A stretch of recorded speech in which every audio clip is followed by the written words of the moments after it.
All right. Welcome, everybody, to another BDA Boxing Podcast. Broadcasting to you live from the true north, the windy north, right now, as it is where we're at right now. Hope you're all somewhere a little more favorable to your needs. This is Mr. BDA with you. Alongside King Bucho. That's right, Mr. King Bucho is here as well, my co-host. Thank you for joining us, everybody. As always, listen, guys, let's get this out of the way. If you want to join us, go to Google Hangouts and send us an instant message via the email address on the top of your screen, boxingdebate@hotmail.com. That's boxingdebate@hotmail.com. It's been quite a week. First of all, shout out to Pavel in the house, who asks, who do you think would be the best opponent for Triple G? I would say, if he takes care of Sullivan, as I wrote in the chat room, I think he would be wise financially if he takes on Jacobs again. Maybe, not on pay-per-view, because that didn't do very well. Maybe try to take one of the Charlos, man, the one that just moved up. Maddie Claire says, good evening, gentlemen. Good evening, Maddie. So it's confirmed, says Pavel, he's fighting the Mustache Man. I don't know. I'm assuming that's the most logical choice since O'Sullivan fought on HBO already. Jesus Rodriguez Vidal, shout out to Jesus. So yeah, man, last evening rather. No, it was at night. We did a podcast where we were talking about what just happened yesterday. If you're not up to date with the news, Canelo Alvarez just pulled out of the rematch against Golovkin. Some people weren't surprised. I was reading some columns earlier this morning about what happened. And by the way, Bucho, I don't know if you heard this or if you read this, but Canelo is going after Golovkin verbally.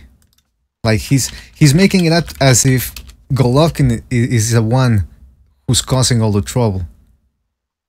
You know what I mean? Like he's making it up. Yeah, I don't know what the hell his problem. He's a diva, man. The guy's a diva. I would just keep my mouth shut because Golovkin did nothing wrong anyways. Yeah, that's the thing about Canelo, man. Like he looks like the type of guy that doesn't talk, but man, you get him a little pissed off and he just starts talking when he's not supposed to. Like for example, after the Triple G fight, when it was pretty clear that Triple G had won the fight, and instead of saying, look, listen, let's just do it again, blah, blah, he's like, no, I won the fight. Like, reminds me a little bit of Juan Manuel Marquez. You know, when he used to have a close fight, he would always complain. He would always complain about, I was robbed. Even after the Bradley fight, remember he said he was robbed? Yep. And it's like, come on. But anyway, so yeah, I just want to read. I want to go via boxing scene and read to you guys a little bit over what he's been saying. Hold on a second. Okay, first of all, I'm looking at the headline here. Oscar De La Hoya says, Canelo is the model for what we want in our sport. I mean, can you believe the bullshit that's coming out of their mouths? That's what it is. Listen, it's bullshit, man. Come on, you can't... I know they're trying to spin this in a favorable way, but I think silence right now would be the better option. Or I don't know, what do you think, Bucho, from a PR perspective? I know you have a little experience with that. What do you think? About what Canelo's doing? Yeah, like like I just read, De La Hoya is saying Canelo is the model for what we want in our sport. Oh yeah, I saw it. Yeah. Listen, I would just keep it quiet. Like, okay, you already canceled the fight. There's gonna be a what, interrogation? No, that's not interrogation. What's it called? What are you talking about? Where Canelo, he's gonna go to the. He's gonna be hearing. A hearing. What's it called? It's a hearing. It's a hearing. A hearing, yes. Yeah. Fucking yeah. So there's gonna be a hearing. So let's just. I would fucking just keep quiet, not say anything. The fight's been canceled. Fine. Go to the hearing, see what they decide, and then make another statement, and just let it go and let the summer just let this whole issue die down during the summer. But stop making statements. And if Golovkin's talking, then okay, just let it go. Don't talk. Don't say anything. I agree. Your agree. lawyer keeps saying, "Don't say anything." You know. No, De La Hoya loves to talk, man. Just listen to your lawyer. Yeah. Yeah, but he shouldn't. I know he likes to be in the spotlight and say things and respond. Canelo also likes to, when somebody says something about it, he likes to immediately come back with something to say. Just keep quiet. You ruined the fucking fight. You made a mistake. Now you have to deal with the consequences, but keep quiet because you're just making this worse. Let this thing die down. I would Let it agree. die down. I would agree. I'm doing my Bane It's gonna be voice. summer. People are gonna be doing other stuff. There's other fights coming. People are gonna forget about this, man. Yeah, I think that's the main. Unfortunately, I'm not saying they should, but that's how it's gonna happen. Right. Okay. Pavel is saying, so it's confirmed that he's fighting the Mustache Man? Because I read that question earlier, and from what I'm reading here in boxing scene, it's been confirmed. O'Sullivan says, I've accepted the terms for May the 5th. Now it's just time for Golovkin to agree to them as well. So it seems like that's the fight that they're going to make. Jesus Rodriguez Vidal says, okay. Dr. Steelhammer says, over 10 hours of the BDA podcast this week. Not bad. Yeah, we're trying to step it up a little bit. See what happens. See if the people respond appropriately. Giselle Saragossa says, Charlos are all talk. They won't step up. Yeah, they probably won't. And again, part of that is their management / promotion. I don't think they would allow them to. I don't think they would serve them up to Triple G. Because imagine that, Bucho. Imagine they send over one of the Charlos against Golovkin, and let's say that they get knocked out. Oh, what are we talking? Okay, yeah. What? It's not gonna happen. No, but let's. Geez, hypothetically, Bucho, can you think hypothetically for a second? You fucking autist. Yeah, but it's not. Okay, go ahead. All right. So let's say hypothetically it happens. Does it look bad if they come back with an L, especially a KOL? They go back to the PBC. How would they build a Charlo back? I don't think they even really know how to build somebody up. How many years have the Charlos been in the spotlight? Exactly. Or, in boxing. Actually, that's not quite true. They have done since show. Well, they were fighting in show Extreme, box. right? Yeah. I mean, it's been like what 3, 4, 5? Well, no, 4 years. 4 years. I think something like that. Yeah. If it's more than that, man, it's even worse. Well, look, listen. What have they been doing, man? Yeah, picking up a belt here and there, still waiting for that big fight, basically. Mm-hmm. Yeah, look, I think. Thank you, Al Heyman, man. I think that they're gonna be 30 years old soon, man. They've done a good job so far, a decent job. It's not an exceptional job. They've done an interesting job of bringing them up, but they're on the cusp of doing something big. But I think what they're doing right now with the 154-pound division is they're setting up Hurd.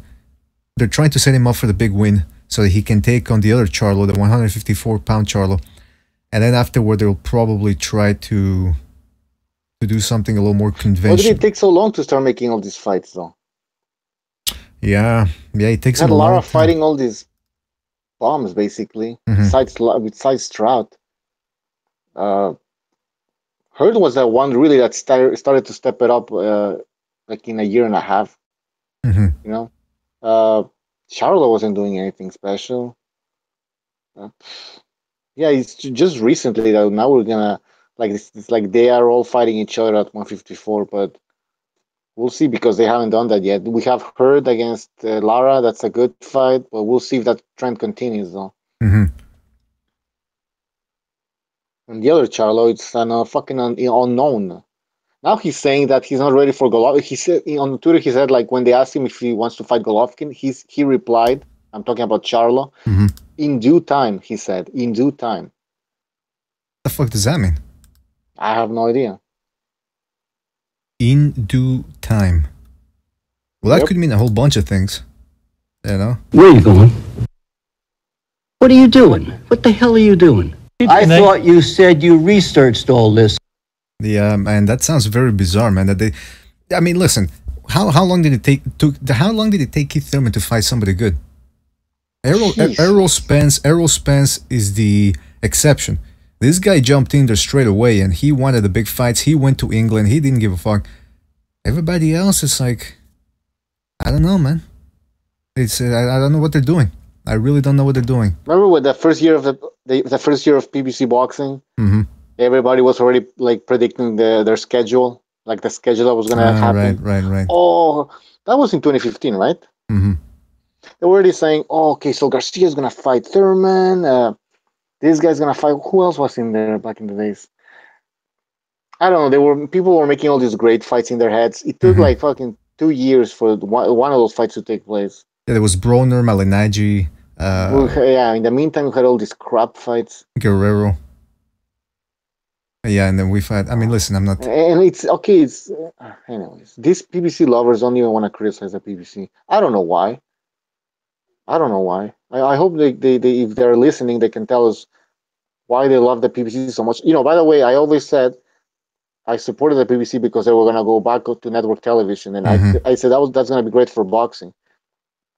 But Yeah, when but they came out with those garbage fights, that's when I started to start questioning the PBC, and I went like, okay, this is yeah, not but what I was hold thinking on. was gonna happen. You know, Hold on. Listen, at least these weekend's fights, we got a pretty good card, man.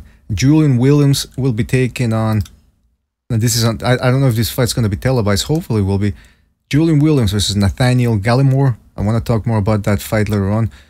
Caleb Truax, the rematch against James DeGale, probably one of the upsets of the year, if I remember correctly, the last year. And of course the main event, Lara versus Hurt. So it's gonna be an interesting one, man. But anyway, look, listen. Let's go back to see what people are saying in the chat room. Billy Rasclot 222s, shout out to Rasclot, says Billy Joe is a good style clash fight. Oh shit, it already moved. Koran Bread in the house, shout out to Koran. Rasclot says, Koran, I'm following you in all the hangouts. Boxing Fairy Tales in the house. Boxing Killers TV as well. He says Spike is the lamb to the slaughter. Yeah, I'm having a hard time seeing him doing anything to Golovkin. Maybe he'll land a couple of shots, but that's it. Yeah, I don't think unless Golovkin sort of like, I don't know, man. Maybe he comes in undertrained. No, I don't think so. He's a consummate professional, this guy. I don't think so. Pavel says, once Papa Heyman's holds loose, he throws them under the bus. Boxing Killers TV says, Hurd will beat Lara too big. Maybe. He's gonna eat some left hands, though, I'll tell you that. Before, if he does stop Lara, it's only gonna be after he's taken a bunch of left hands. Cacenello giving my fight. Shout out to Cacenello, says, I think Lara beats Hurd by split decision. Dr. Steelhammer says, didn't Ramirez step up for the Triple G fight? I read that he signed the papers and is waiting at Triple G's side to sign. Bucho, would you be interested in that fight? Gilberto Ramirez. No, that's I don't know. I've been reading that Sullivan is gonna be fighting Golovkin. But like, if he fights Ramirez, that means Golovkin's moving up in weight, and that means he's not defending his title. And I think Golovkin actually wants to get that 20th middleweight title defense.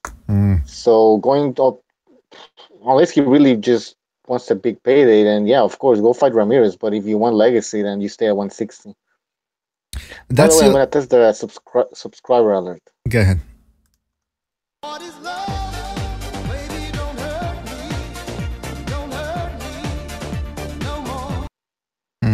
Okay. Now I have to ask, why is it that it, anyway, whatever.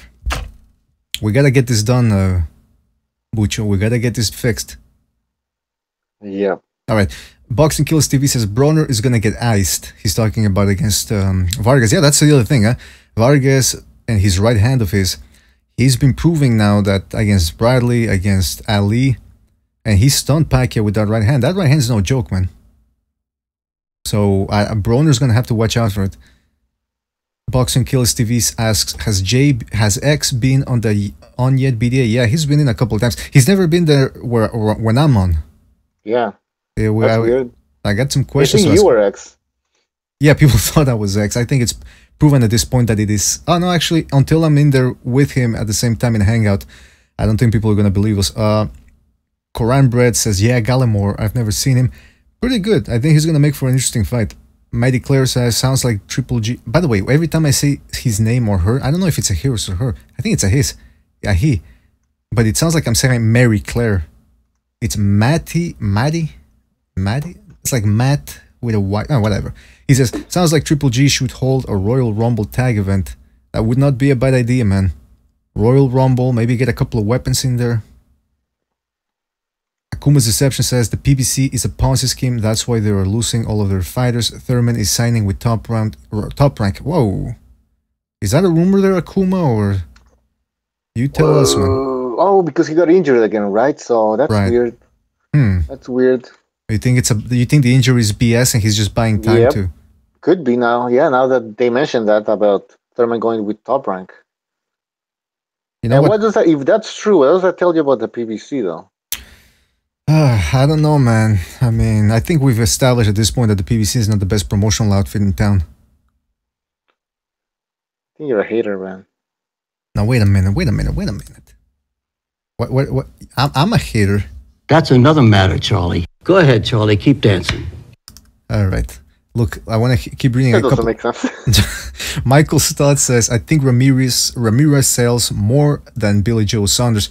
I think at this point, yeah, he is selling. Well, when he fought Chris Eubank, depends on the opponent. If Billy Joe Saunders is fighting somebody in like a Chris Eubank or something, I think he's doing good numbers. But if he's fighting a guy that nobody cares about, like Willie Monroe, I'd be interested to check out the numbers. I'm gonna check them out when I have a chance and when Bucho starts talking. Rascal says, Quran bread, my kids troll me every day. Yeah, that's not good, man. When they start trolling you and slapping you, you gotta take them to Dr. Phil or something. The Fight Scout says, people were saying Vargas was a bum a few years ago. That's the other thing. Everyone's a bum now. You know, people love to throw that bum tag. They don't understand what it takes to get to the level of a Vargas or even like a Broner, man. That's people don't get that Broner is good. He's not the best. He's never going to be pound for pound like they were saying in 2013 or 2012. But he's a pretty good guy, man. He could kick a bunch of people's asses. A bunch of, these guys that are good boxers that are trying to make it on HBO and all that. Michael Stott says, I didn't know Thurman left PBC. Well, it's not confirmed yet. I mean, that's just that's Akuma Deception said that, and we don't know if that's true or not. But Bucho, I gotta ask you, man. James DeGale. No, okay. You don't want to talk about DeGale. Well, what do you want to talk about? You tell me, man, because we got. Go ahead. You wanted to mention his fight. And you know what? If Stu your or thoughts any of on it, I mean. If Stu I think he's gonna win maybe the rematch, right. but so what? If Stu or any of the other Brits wants to come on, we'll talk about. Oh yeah, Stu's coming soon. Okay, and by the way, you need to tell him to get on, or we need to tell him to get on Hangouts instead of Skype all the time. I don't use Skype, so I don't know. Yeah, I know. I have to get logged in. Yeah. All right. I just remembered what we were talking about earlier about Canelo, and he's making it out to be as if this is all Golovkin's fault. Listen to what he said. According to Keith Idek over at Boxing Scene, he says, Canelo says this, Golovkin is making excuses. He sounds scared to fight me. I mean, can you believe the balls on this guy, Canelo? He's the one that tests positives for clenbuterol. He's the one that's most likely a cheater. And he has the gall, the moxie, to call Triple G a scaredy cat. Can you believe this, man? I'm telling you, this guy needs to keep his mouth shut. Listen to his fucking lawyer. I want the truth! You can't handle the truth! He can't handle the truth, man. And this is the other thing, that because I was thinking about this, I was really giving it some thought. The fact Canelo is juicing. I mean, look, listen, if you want to juice and you're not a competitive athlete, fine. You're not hurting anybody.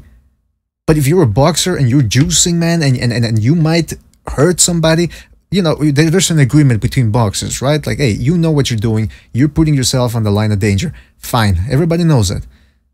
But nothing in that contract says that it's allowed, I should say, for a guy to juice. And I do really have to wonder what's going on in the mind of somebody that cheats this way.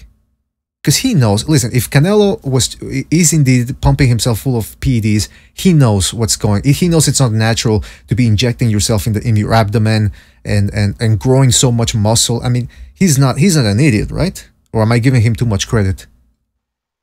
He's an idiot. Well, there you go. That's emotional, man. You insult Canelo and he starts fucking babbling and. Yeah. Now, by the way, is Stu in? Yes, sir. If Wilder took that shot, well, we wouldn't be talking about a Joshua Wilder fight. We'd be talking about when's Wilder getting out of his coma. The only one. There's only one Stu. Stu, are you there? I think what that's. Up? Yeah. Thank you for being on, Stu. Good to have you as always. Listen, we're talking about Canelo. because we're reading this headline from Boxing Scene, and it says, Canelo says, Golovkin is making excuses. He sounds scared to fight me. Is this guy delusional, or is he just trying to backtrack? Like, is he trying to posture here to try to distract people from the fact that this is all his fault? I think Canelo Alvarez is very similar to Andre Ward. They just have tremendous egos. Mm-hmm. I think his ego's hurt. You know, there's nothing that's going to get round what he's done, and now the fight's off. You know, if he'd have done it the right way, we wouldn't be having these conversations. We'd be looking forward to the fight. But unfortunately, we've got a situation now where the biggest fight in the middleweight division, because one guy came out looking like a didn't he? I mean, look at him. You know, and he's been caught. So, listen, I don't trust doctors anyway, mate. You can get any old doctor, pay any old doctor to do anything you want. Michael Jackson's doctor fucking basically killed the guy, feeding him tablets and shit. Yeah, that's true, eh? You know, doctors would do anything for a fucking paycheck, mate. So, you know, the fact that this guy stood up and tried to, you know, I didn't even listen to it because I thought, what a load of bollocks. I don't even want to listen to this guy. Mm-hmm. You know, sitting there trying to convince us that Canelo didn't know what he was doing and it's not too bad what he did or whatever. I reckon that's what it would have been around them lines. So I didn't even listen. But let's be real. If you've got money, mate, you can get a doctor to say anything you want. He's trying to twist it around like he's a victim. It's like, no, you're not the victim. You created this whole fucking mess. And I think Golden Boy and that whole Canelo camp, they believe that on the internet, most people believe his story, that he ate contaminated meat by mistake. But the truth of the matter is that most people do not fucking believe Canelo's fucking story. Okay, and I think Golden Boy they should know this. Because if they did know this, they would shut their fucking mouths instead of keeping on talking and talking about this issue. They have to fucking just stop talking about it because most people don't buy their fucking bullshit. Mm-hmm. Yeah, they don't follow the internet. That's the problem. They don't have anybody looking at the comment sections and everything and making a proper assessment of the situation. Nobody believes Canelo. That's just a fact. Most people do not believe Canelo. I agree with both of you, man, and I agree with Stu also what he said. Like a fucking doctor, you can pay him and just get him to say anything. By the way, you mentioned Michael Jackson. Wasn't he being pumped full of opiates and basically just died a peaceful, heavenly death on heroin or something? Like he was basically on heroin, right? Well, Stu dropped out, I think, man. And that was a pretty good fucking question that I just asked. Anyway, he'll be back. I just really want to read real quick what people are saying in the chat room. Lily H, shout out to Lily, says, he doped, he dropped out of the fight, had questionable hand wraps, and Triple G was willing to still fight him for the second time.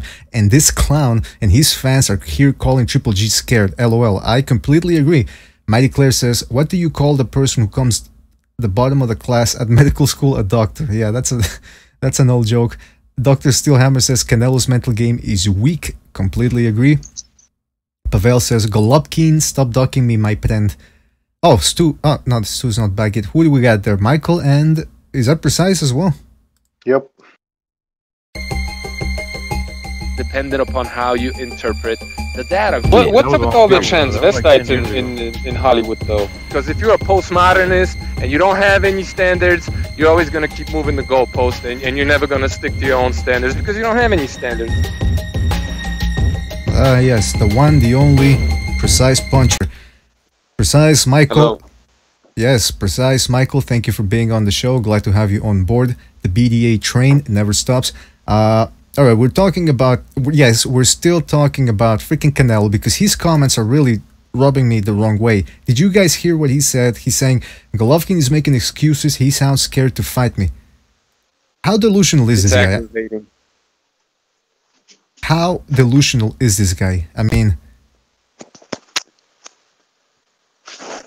in what world is he living? Yeah, very, man. In what world is he living, man, that he thinks, I mean, but like, again, like Stu and Bucho said, he's trying to, what did you say? How did you put it? He's trying to divert the attention. He's trying to project. He's trying to... Twist it around. He's like, he's the victim when he's clearly not the victim. He's the cause of all this mayhem. Mm-hmm.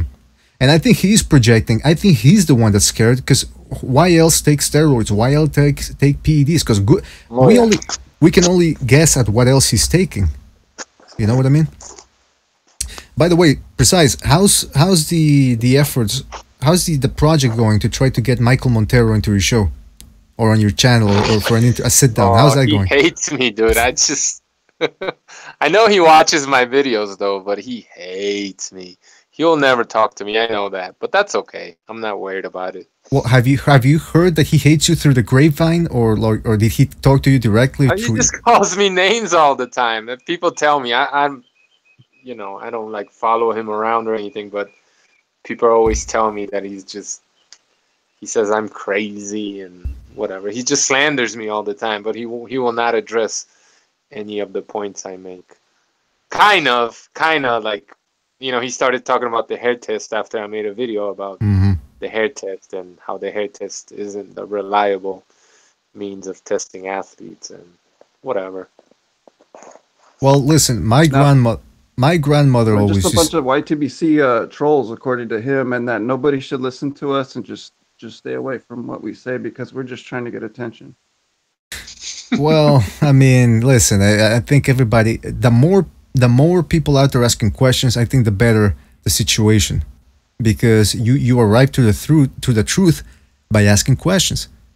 If you just want to take, if I'm wrong, then he could tell me that in person. He's been offered a chance to, a long time ago already, a chance to talk this out, have a debate, but every single time he's refused. And this was before any ad hominems were dropped. He was offered all the evidence, and he was invited to come on Thunderdome's hangout, and he never wanted to do it. So that tells you everything you need to know. He doesn't stand behind his beliefs.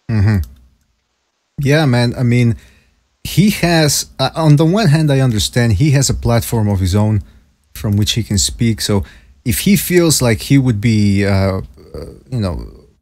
talking, like he would lower himself by going on the YTBC. First of all, he's part of the YTBC to a certain extent because he's got a YouTube channel. So, but if he doesn't feel like he wants to talk about it, then that's fine. I wouldn't really fault him, for that. But at the end of the day, if he is in the wrong, or whether he is or he isn't, he should try to go head to head with somebody.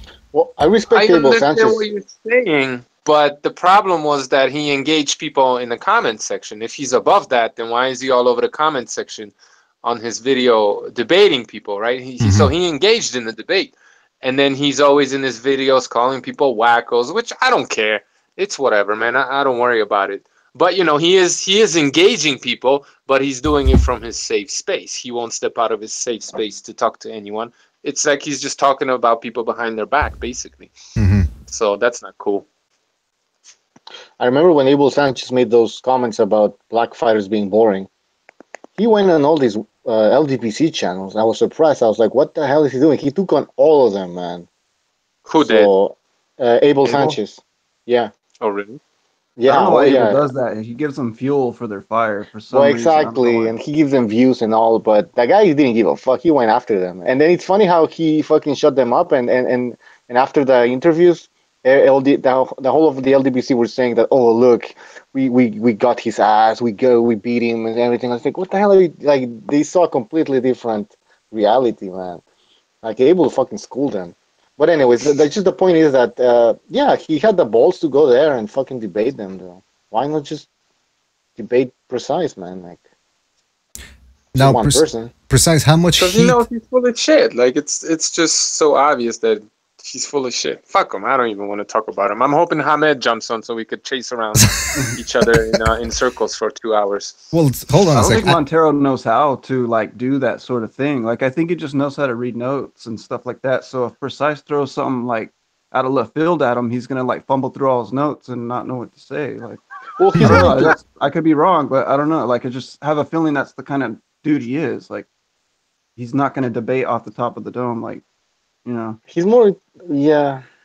He needs a script. He has more insight because he has connections, so that he provides more news that we could obviously don't have access to. He's like a reporter, but when it comes to like doing research and stuff like that. I mean, I don't know if he should be doing that because Yeah, he's making himself he's look throwing bad, I his think. opinion in there, and that's fucking everything up. Like, just report and can you do Yeah, I think both? Can he's a you nice like? guy too.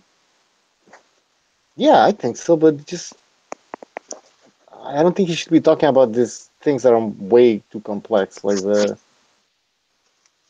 the whole PED things. You know, get an expert and get his opinion on something. But I think the problem started when he fucking started talking about Povetkin, and he fucking just shit all over Povetkin, and then he contradicted himself. And I think instead of just dropping the issue, or because he wasn't gonna admit that he made a mistake. Yeah, And I mean, yeah, go ahead. it. You know, when it came to Povetkin, there was no waiting for there was an investigation going on according to the WADA documents. The WADA released on Meldonium. This needed to be investigated. It was a red flag, right? So they went on with the investigation, and he wasn't waiting for any investigation. The guy was a cheater, period, right? So then the investigation is completed. He's completely exonerated, and he's still calling him a cheater, right? And now when it comes to Canelo, oh, no, no, no. Investigation. We have to give him time, blah, blah, blah. Canelo basically admits guilt, pulls out, and what now? Right? Right. Come Yeah, on. exactly. So he fucked up there, but instead of admitting that he might have made a mistake, or maybe he doesn't believe he made a mistake, uh, now he's in this deep, like, he dug himself a fucking hole and he can't get out of it, man. Because I see that he's in the comment section of his videos, there's people fucking just giving shit about that whole Well, PED thing. So if I was Montero, I would just drop that whole PED stuff and move on and just let it die, man. Dude, he made a video about Lucas Brown when Lucas Brown first got caught a couple of years ago, 3 years ago. He couldn't even pronounce clenbuterol. He didn't even know what to call it, right? And then like 3 months later, he becomes an expert on PEDs. He calls himself the PED guy because nobody in the media wants to clean up the sport. Yeah, So he's I gonna guess That's very true. come on. he Does wants to claim to be that differentiate. guy. Yeah, he wants to differentiate himself by being that guy, that one that talks about PEDs. He's a But fucking That's his whole. SJW, man. That's his whole YouTube channel, really. Since he started it, it's like he but it's a bases it a good lot off angle. like. Yeah, it's a good angle that he's trying to portray that he's that guy that you go for PED. But I mean, is he right? I don't think so, man. He's the Captain Virtue signal, man. well, that's that.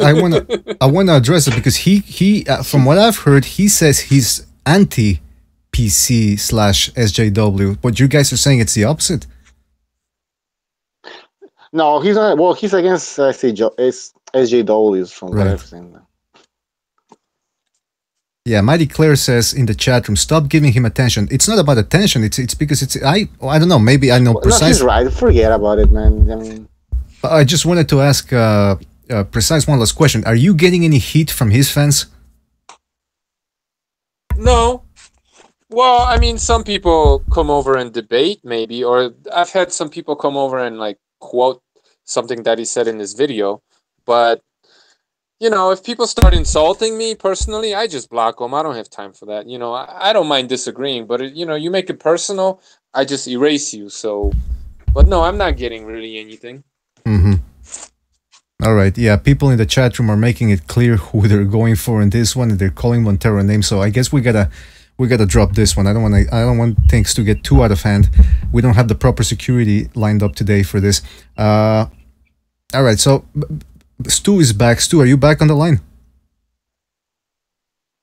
Yeah, I am indeed. Yeah. All right. Now Sorry about that. No, don't worry about it. We've been having some. I think it's connection on as well. Yeah, it's a connection, man. I mean, The internet was playing it. all right. I wanted to ask you. You mentioned Michael Jackson being drugged by his doctor. What was he taking? Wasn't he taking heroin or something? Essentially, it was like a basic component of heroin, right? Like a bunch of opiates or something. Something like that. I mean, I know they were prescribed drugs. Mm-hmm. I don't think, you know, I don't think he brought a bag of heroin around. Do you know what I mean? Right. I think they were prescribed drugs, but he was just taking too many of them. I mean, the guy was a fucking weirdo anyway. Let's keep it real.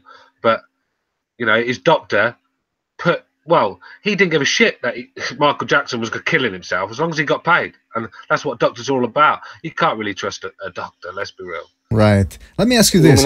Illuminati. Oh, come on. Are we going to go down that road? But we got a question. We got a question here from... Well, if you want to, if you want to look at the tablets they give to people that are mentally sick, I mean, they don't make them better. They make them actually worse. Right. Now, that's the other thing I wanted to ask you. If you had a chance to go out the way you wanted, and when I say go out, I mean, die, would that be the way to go? Just all drugged up with heroin or something and like overdose on that shit? My way of going is walk into a crowd of white liberals with AK-47. That's gonna be my way of going, mate. No. I mean, let me tell you something. You're gonna get what's the equivalent of the FBI in England? It's Scotland Yard. Yeah. You're gonna get a visit. Yes, Scotland Yard. Scotland Yard. You're gonna get. I'm just playing. Yeah, you better label that as being just a joke, man. Because with today's, let's be real. There's no great way to die, is there? Let's be real. I mean, if you sit there and write a list, how do I want to die? I mean, there's nothing on the list that I'd really want to do. I mean, I wouldn't want to take tablets. I wouldn't want to fucking hang myself. So there's no great way to die. But I suppose it's the most painless. I mean, I wouldn't want to. Well, I watched one where this Chinese guy jumped off this like skyscraper. Fuck me, and they zoomed in on a picture of him on the floor, and his back had fucking folded in half. It wasn't a pretty sight. So if I did want to commit suicide, it certainly wouldn't be jumping off a skyscraper. Well, listen, I would die being choked by strippers. I think that's the best way to go. Why not? There is an upside to everything, and if you get to choose the way you die, you can choose some pretty creative and fun ways of dying. Let's just put it that way. All right, listen. I know people don't want to talk about Montero anymore, but I'm reading some of the questions from the emails here that we're getting over at boxingdebate@hotmail.com. And this one is for Precise from Dirty Joe Sanchez. Dirty Joe Sanchez, and he wants to ask, Precise, do you think Montero is the one helping Canelo bringing a bottle of vinegar to every PED test he has to take? I think he's referencing the fact that vinegar, if you drink a lot of vinegar, you can... that the urban legend is that if you take vinegar, that can sort of negate the effects of the... Like, you wouldn't test hot, is what he's saying. In other words, he's making fun of Montero. Precise, do you agree with Dirty Joe Sanchez trying to make fun of Montero, or do you just want to leave this one alone? I don't think there's like a direct link. When I call him a Golden Boy shill, I'm not saying there's like a direct link between he and Golden Boy. Well, but he's basically being part of the media, and the media are promoters these days. You know what I mean? They're prostitutes. They're not here to get to the bottom of it and to speak the truth. They're here to toe the fucking company line, basically. Yeah, like Hamed is in the chat room. He's saying, I don't like Montoya. I think Michael Montero is okay. Yeah, look, like Precise is saying, if you're going to be a promoter, you have to play the game, and sometimes some fans aren't going to enjoy it, but that's the way it goes. You got to play the game if you want to be successful in this form, because it's a form of show business, essentially, being a sports reporter. So I don't have anything against Montero either, man. But people in the chat room, these promoters need to up their game, though, bro. I mean, look, we're sitting here talking about all sorts of mad shit on these podcasts. It was AIDS last night because we've got nothing to talk about. Do you know what I mean? No, we got plenty to talk about, man. We were talking about boxing for an hour and a half. Then we just decided to talk about, AIDS and San Francisco, being in San Francisco and eating chocolate out of fucking. Yeah, tonight we're talking about suicide. Suicide. Golovkin's. Sorry. Golovkin what? Golovkin's next opponent. Did you guys cover that yet? No, Spike Sullivan. Spike. Has it been confirmed? For sure it's him. Nope. What I'm reading over at Boxing Scene... who said BDA that Golovkin is fighting Ramirez? No. Somebody said he should fight Ramirez. What I'm looking at here in Boxing Scene, it says, Sullivan says, I've accepted the terms for May the 5th, waiting on Golovkin. So it looks like that's the one that we might get. I think that could be his last fight at middleweight, I got I a don't know, feeling bro. Golovkin I'm might picking move up. Golovkin. No, yeah. No, I'll definitely be picking Golovkin in that one. It's going to be easy work. Spike Sullivan is going to get he's going to get blasted out of there, I'm afraid. Just not defensively sound enough to keep Golovkin off him. The only way he knows is to come forward and throw bombs, and he's very good at that. But when you're dealing with a guy like Golovkin, it's the last thing you want to do with him. So that's going to be short. If I think Golovkin might move up, because I got a feeling Billy Joe Saunders is going to move up eventually as well. Don't you think Golovkin wants to break that record? Now that Canelo's. He's going to get his 20th defense against Sullivan. If he beats him, that's 20 defenses. Then he just needs one more and he breaks the record. Record's already been tarnished by that decision. Yeah. Well. Yeah. After O'Sullivan. After O'Sullivan, he has 20 defense, and then he just needs one more win after O'Sullivan, and he breaks the record. He should have that fight in Kazakhstan. Why not? No, because everywhere else they're gonna rob him. They don't let you break records like that in boxing. Yeah, it's they true. Don't. They don't. Holmes. Yeah. Not just Larry Holmes. There have been a lot of people, bro. Lots. I would. Larry Holmes was bad. Larry Holmes was a bad one. Yeah, I was gonna break a record one day. It was a record of a sexual nature, and they stopped me. They stopped me, man. They came in and a bunch of paper, but just the cops busted through the door.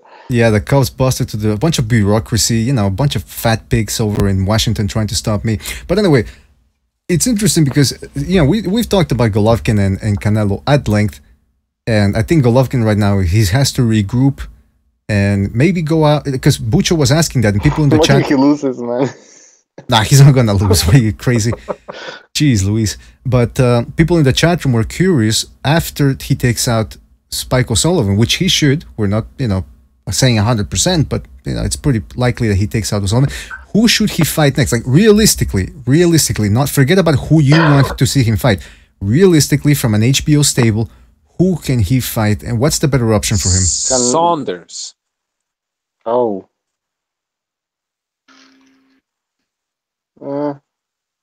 Why not Saunders? I'm just thinking where though, because don't go to the fucking UK. Don't go there. You're gonna get like Kazakhstan. I'd like to see him smash up Charlo, to be honest with you, but it's not gonna happen. Oh yeah. Oh fuck yeah. Get Charlo. I hope that happens too. Now here's in due time. That's what Charlo said. I mean, some of the hype around them Charlos. I mean, I just like to see Golovkin shut one of them up. To be honest with you, it's getting a bit tiring. These guys fought nobody. I think they end up looking like Willie Monroe. Honestly, you think so? Yeah. Or listen, Charlo's style likes to come forward and throw punches. Charlo's style is he likes to come forward against Golovkin. I'm telling you, he's gonna be on the back foot. Yeah, he's gonna. I think Charlo's he's a bully, bro. His mannerisms, the way he is out of the ring, he's just a bully. And I see a weakness in that man. When Danny Jacobs walked up to him, I see a coward. Honestly, mate, I see the true Charlo come out, and I see a coward. It's all a show, and I think as soon as that bell rings and he's looking across and Golovkin's sitting there and ready to go, his ass is going to fall out of his trousers, mate. I'm telling you, it was short, shall I say? Charlo has realized he no longer has that same power at 160. Charlo just realized that, and now he knows, like, holy shit, I have to start changing a little bit of my style here because this isn't going to work out. I mean, he couldn't take out that guy with one leg. Come on. Yeah, but he did. He is Argentinian, so he's got that chin, Those guys are tough, man. Yeah, I was gonna say that. I don't know why they have fucking. They're all tough. They have good chins. They're just tough. You know what it is? It's that Patagonian beef. Yeah, the beef. Good deal. I'm not talking about drugs. No, I know. Argentinian beef. Argentinian beef is the best in the world. Of course, it's the best steak in the world. Yeah, It's all grass-fed, baby. It's all grass-fed, baby. Yeah. That shit makes you strong. It's the best steak in the world. Yeah, it does. Is that why they have a lot of power also? Punching power? Could be, man. Where are you?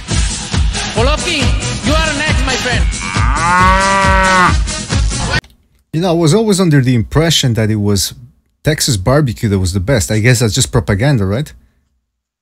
Yeah. No, it's Korean barbecue. Korean barbecue is the best. Oh, is that right? You mean dogs? Texas barbecue, that meat comes from Mexico, bro. Yeah, I wouldn't doubt it, man. I wouldn't doubt it. But like I said, I was in Mexico a few months ago, and the meat tastes way better there, man. Is it clenbuterol or some shit, or what is it?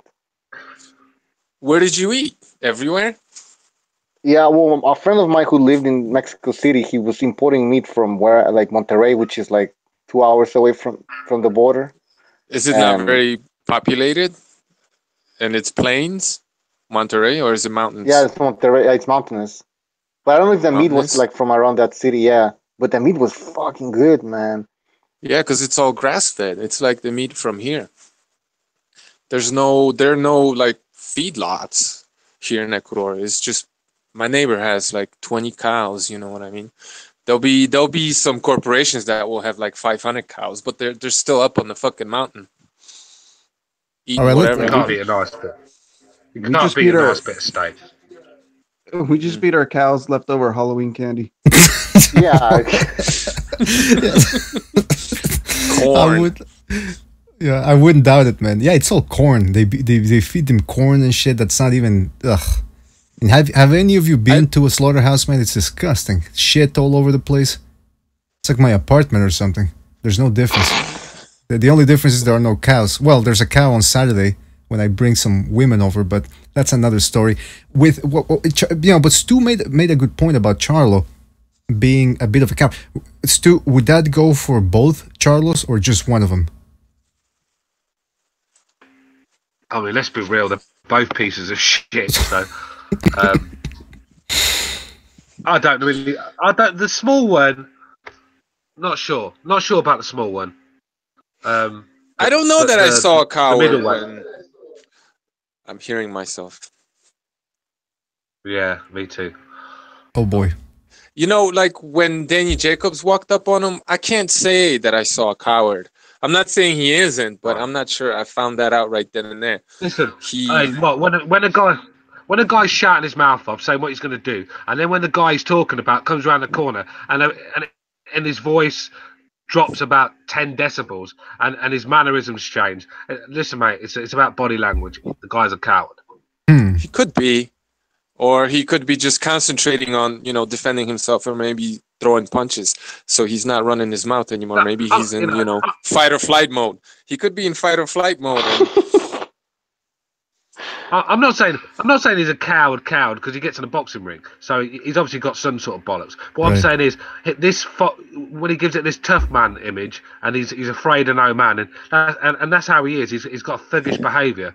So and then when he gives it all the mouth, and then the guy he's talking about comes around the corner, and you see him change. It just tells me he's false. Yeah, that's interesting. He wasn't expecting him to be there, right? No, I think he did. I think he was expecting him to be there. But doesn't matter. If you're not scared of him, right? It wouldn't give a shit if you see him in a dark alley.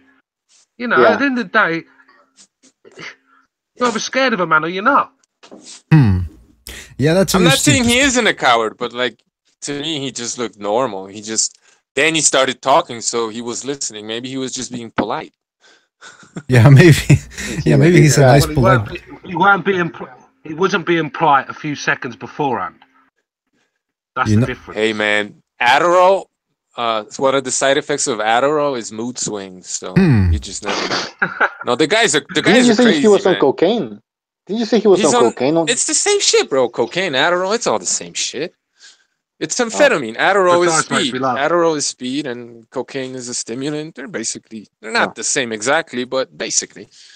I gotta ask you, what's wrong with good old caffeine? Why do we have to go for Adderall, cocaine? Why not just take a green tea, cup of coffee? What's wrong with that? Because Adderall helps you concentrate and focus, and you attain a certain kind of clarity. It's clean. Cocaine, it could be adulterated, blah blah blah. Adderall is like the right dose, and it's clean, and it's different. It's better. It's improved. Hamed, if that kid's on Adderall and Danny Jacobs walks up on him, he could just switch like that from being a loudmouth to getting ready to pounce. I'm just saying. Hey, BDA, we should bring that guy we know. He's like a drug expert. Robbed. Didn't they get robbed by some chicks? I've never heard that story. The guys are nuts, man. It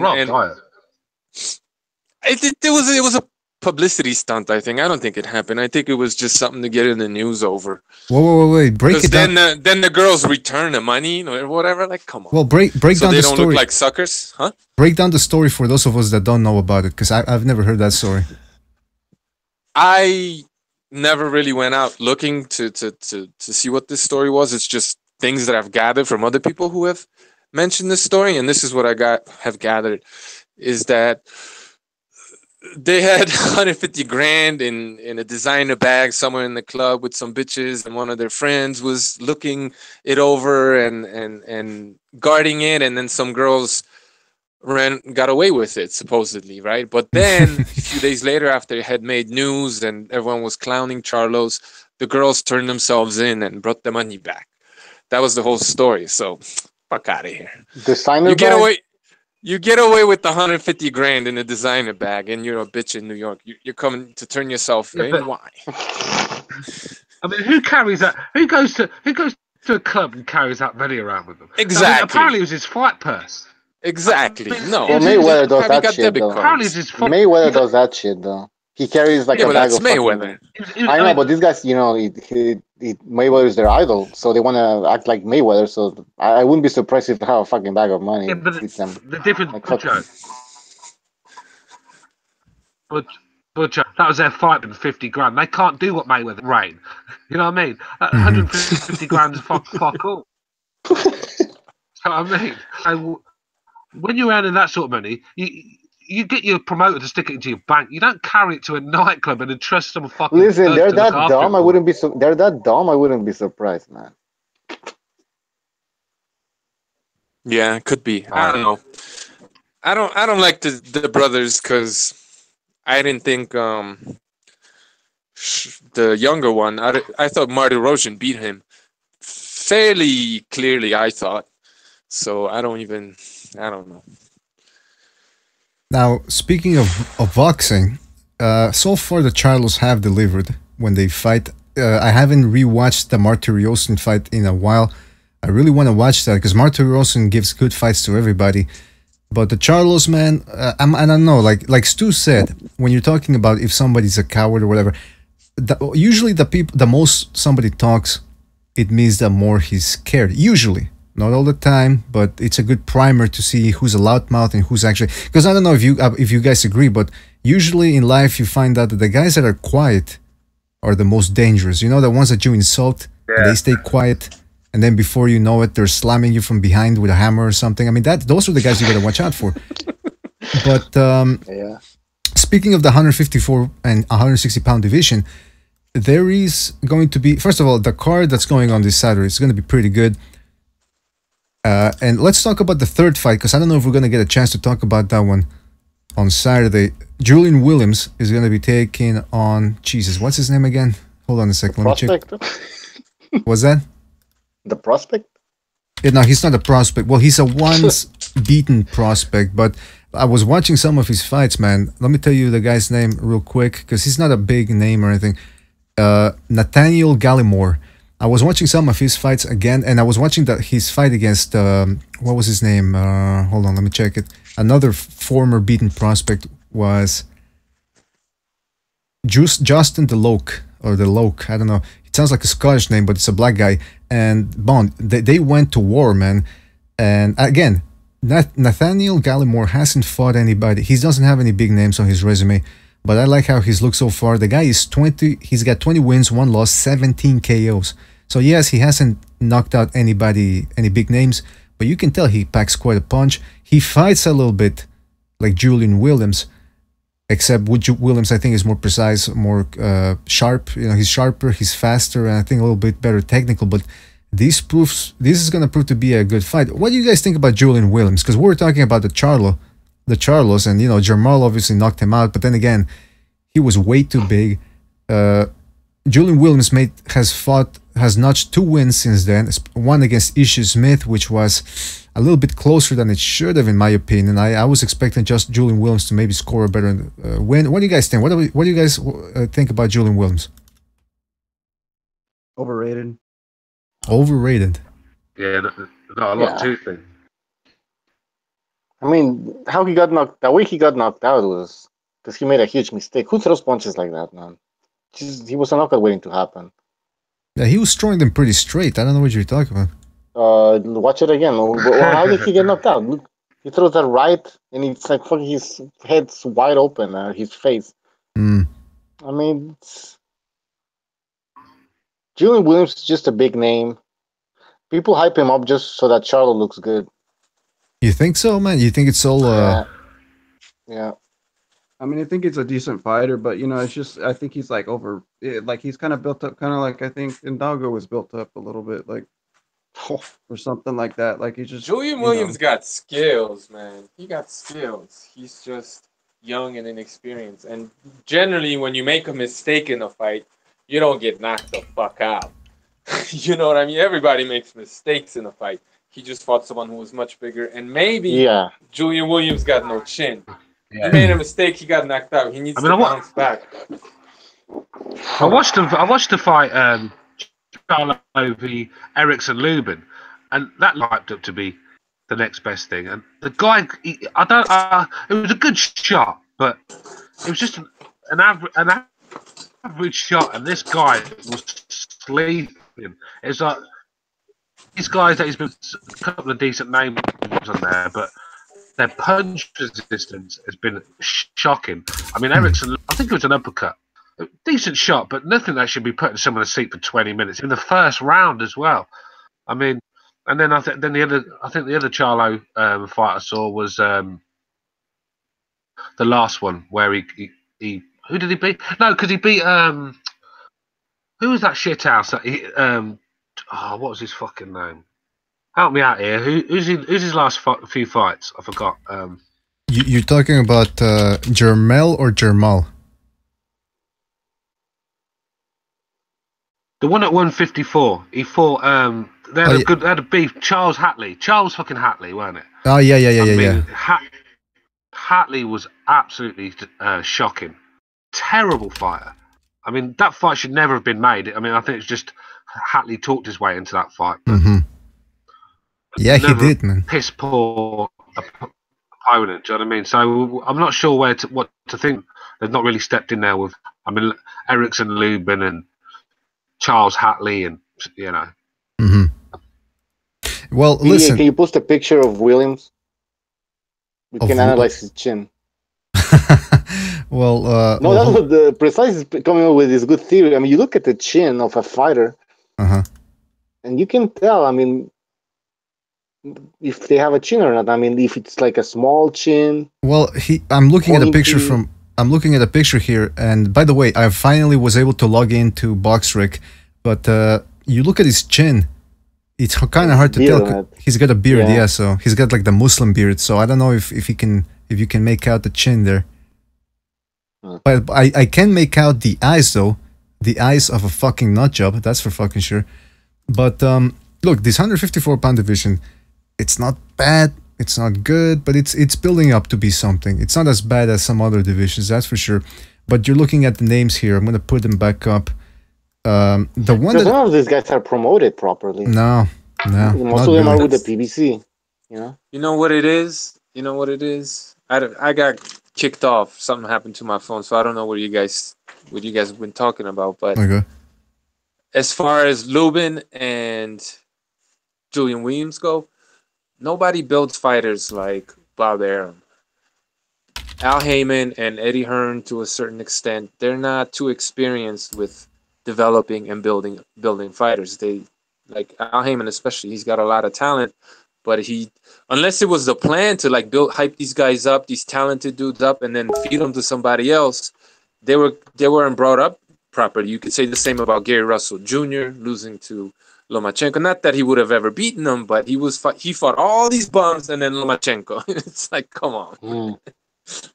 They're not racist. being built properly. They have a lot of talent. Someone like Julian Williams has a lot of talent and skills. He just needs to be brought up properly. And But what's brought up it's not properly? Like happening.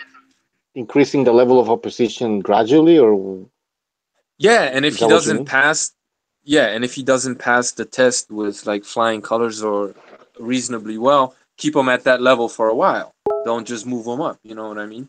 And don't just put him in with, like, let's say he has a problem with guys that move, right? We'll put him in the ring with guys that move but can't punch. You know what I mean? So he could just go all out chasing them, like match him up properly to, like Andre Ward going into the fight with Kovalev. Why did he fight Alexander Brandt? Well, he fought him because the guy is hard to hit, he moves a lot, and he's not going to be able to hurt you. You're going to be able to see his punches. So what Andre Ward was working on in that fight is using his feet because Kovalev has shown that he could move, right? Like that sort of, maneuvering. That's racist. That's racist. Yeah, you But said. if we do that with every fight, we're just going to be waiting for decent fights to happen. We're not getting any That's as not it is. true.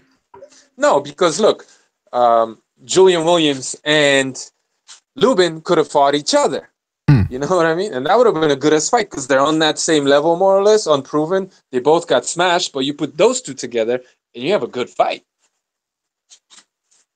Yeah, I agree. That's a good fight, but they haven't put them two together, have they? Exactly. That's the thing. Yeah, they don't know what the fuck they're doing. Well, I will say that like we were saying before, it seems like every time the PBC has a good fight in the works, it takes about 2 years to make. So there is the issue of that going on. But when it comes to 154, the one that's interesting here, first of all, so Julian Williams could make something out. And again, I've been really interested in the concept of overhyping and what it means, how it works, who does it the most and all that. And Julian Williams, I just remembered, was one of those guys that people were overhyping because many were picking him to beat the Charlo before they fought. And I remember I was at a bar one time watching a fight, and there were these boxing trainers there and ex-boxers, and one of them said, like, Julian Williams came up on the screen because we were watching Showtime, and he goes, "Oh, that guy, that guy's the next big thing, blah blah blah." And I'm thinking, yeah, he's good, but how can you proclaim? You know what I mean? It's like we have a tendency to do that. And Julian Williams now, it turned out that he wasn't equipped to take on. You had people picking him to beat Canelo Alvarez. Right. Yeah, there were people doing it. I was picking him. I was picking him to beat Golovkin. Are you serious? Yeah, except weren't. Yes, I was. Except in like 5 years at the time, I was saying you got to build him up properly. You got to put him in the right fights. This guy has the talent to beat an aging Golovkin. That's what I said, and I still believe that. Hey, he wasn't built properly.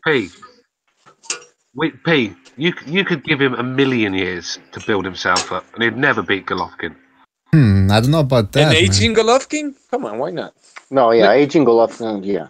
Well, hey, listen, if you're getting slapped by a fucking Charlo, then it's going to take one shot, man. Let's be real. You got to connect dots sometimes. Skills, you can have all the skills you want. If you can't take a fucking shot, then it doesn't matter. Well, I mean, yeah, if you can't take a punch, then yeah. But how was I supposed to know that? Well, first of all, hold on. You know what I mean? Daniel Jacobs got iced by what was his name again? The Russian, not Povetkin. He got iced by Pirog. Yeah, Dmitry Pirog. Yeah, and a lot of people were saying, well, he got iced by Pirog, he's gonna get iced by Golovkin. That didn't happen. So you never know, man. A guy can improve his defense. A guy can improve how consistent he is with his defense. So that could all, and maybe even strengthen the neck. Maybe hire Virgil Hunter to strengthen that neck, get a little more resistance. Move up in weight. Exactly. Yeah. Yeah, but don't get caught cold in the first round or second round. That Danny Jacobs that got knocked out by Pirog was not 195 pounds on the night. That's true. Yeah, that's a good point. You guys are making the same point, right? He got bigger. Exactly. He needs to get bigger. He needs to eat some of that Mexican meat, He should have been allowed to come in, right? Well, yeah, that's a discussion for... Yeah, I don't know. Look, listen, what we're saying is Julian Williams is good. I don't put too much stock on the fact that he got knocked out. Anybody can get knocked out. He was actually outboxing Jermell Charlo a couple of instances there. Yeah, so I mean, He was winning that fight. Well, I don't know about winning if you count the knockdown, but actually, yeah, go ahead, Stu. Go ahead. I think he's all right. Don't get me wrong, but not world class for me. Well, speaking of world class, I'm going to put up the rankings here. You see that Julian Williams is listed at number 10 by Ring Magazine, behind Maciej Sulecki, who's going to be moving up to take on Daniel Jacobs. We have Michel Soro from France, who is a pretty good fighter. I mean, the only really time I've seen him was when he knocked out Glenn Tapia. And ever since then, Glenn Tapia has been stopped. So I don't know how good that... But Michel Soro, from what I've seen, he's got pretty good defense. Austin Trout, he's still listed number 7. Liam Smith is going to be taking on Saddam Ali. Castano is the one that I have not seen. Have any of you seen Castano? Any of you familiar with him? No. Michael? Stu? Nope. No, I'm not familiar with him. Ring a bell, mate. All right, so fuck him then. If nobody, if nobody knows him, he can go fuck his mother. All right, hold on a second. Let me put the list up again. All right, so the aforementioned Saddam Ali, who's going to be taking on Smith. Jared Hurd, who's going to be fighting this weekend. Jermel Charlo is still in the mix, and of course Lara, who will be taking on Jared Hurd. The winner, I guess, fulfills. I don't know if this is for the vacant Ring Magazine Championship. I know sometimes the number 1 and number 3 can get it on. I think those are the rules. And of course, Jermel Charlo. But looking at this picture here, first of all, Maciej Sulecki, Dimitrios Andrade took on Kulke, I think it was last year, struggled mightily against him. And Kulke is the type of guy that he's not the hardest puncher, not the fastest puncher, but he mixes everything together with good defense, work rate, and everything. And he gives you a tough fight. And Dimitrios Andrade, who was and still remains the more physically gifted fighter, had a lot of trouble. Meanwhile, Sulecki, because of his style and his better fundamentals, had a relatively easier time against Kolke, and now he's taking on Danny Jacobs. I'll tell you this, guys. I think Daniel Jacobs, his defense is going to be the hardest thing to get through, other than his punching power. I think his defense is the difference here, and it's going to make him very hard to beat. So, would you guys be willing to see a rematch between him and Triple G instead of Billy Joe Saunders? Which one would you rather see, Saunders or Jacobs? Saunders. Just because we saw Jacobs do it again? I want to see Jacobs straight after the first performance. I did think it was a very good performance from Golovkin. He weren't at his best. He still won the fight for me. But I'd have liked to... I just, when you see all these people saying Jacobs won, robbery and all that, I just wanted Golovkin to put it right, to shut their morons up, because Golovkin clearly won the fight. Jacobs comes to survive, but I just, I would watch it again. I do want to see that. Yeah, definitely. Saunders got the belt. Like, come on, you already beat that guy. Fight someone you didn't beat already and get that last belt. Yeah, but I'm talking about at the time he fought Jacobs. Straight afterwards, he should have rematched him. That's what I would have done. The reason why I say he shouldn't have rematched him or fight him again, because he kind of disrespected Triple G by not doing the same day weigh-in. And I feel like that was disrespectful to Triple G, and he's probably not going to give him a rematch now. I wouldn't. You got a point. Fuck him. Let him beat somebody like really good. Let him have some fights. Let him work his profile up. He wants a rematch. Let him beat somebody. Come on. Golovkin's been beating everybody. Let Jacobs. I hate those people who fucking keep bringing up Charlo and how Golovkin's avoiding Charlo. It's like, what the fuck? No. Charlo hasn't even fought Centeno Jr. yet. Like, give me a break. Dude, I don't know why you even listen to people. Yeah, who say I know. That shit. Fuck, man. Because I hear that shit, I'm just like, no. I blocked the person. It's hard not to listen to. It's everywhere. They're everywhere. It's like saying, "Oh, don't listen to them. Don't take no notice." But they're fucking everywhere, aren't they? Yeah. Everywhere you go, there's a retarded comment in the comment section, or there's a retarded video. You click on a video, think you're going to get a fair review of a fight, and you've got some clown, but a fucking fanboy. Do you know what I mean? Who's ducking who is the most boring fucking conversation in boxing. Who's ducking who? That shit's just like, who gives a fuck? Who's fighting who and what are they doing? That's the only thing that matters. Who's fighting who? They get into negotiations and what's going on. This guy offered him this guy offered him that. Like, we don't fucking know. Nobody's in the fucking... we don't know. No, we don't know. It's all speculation.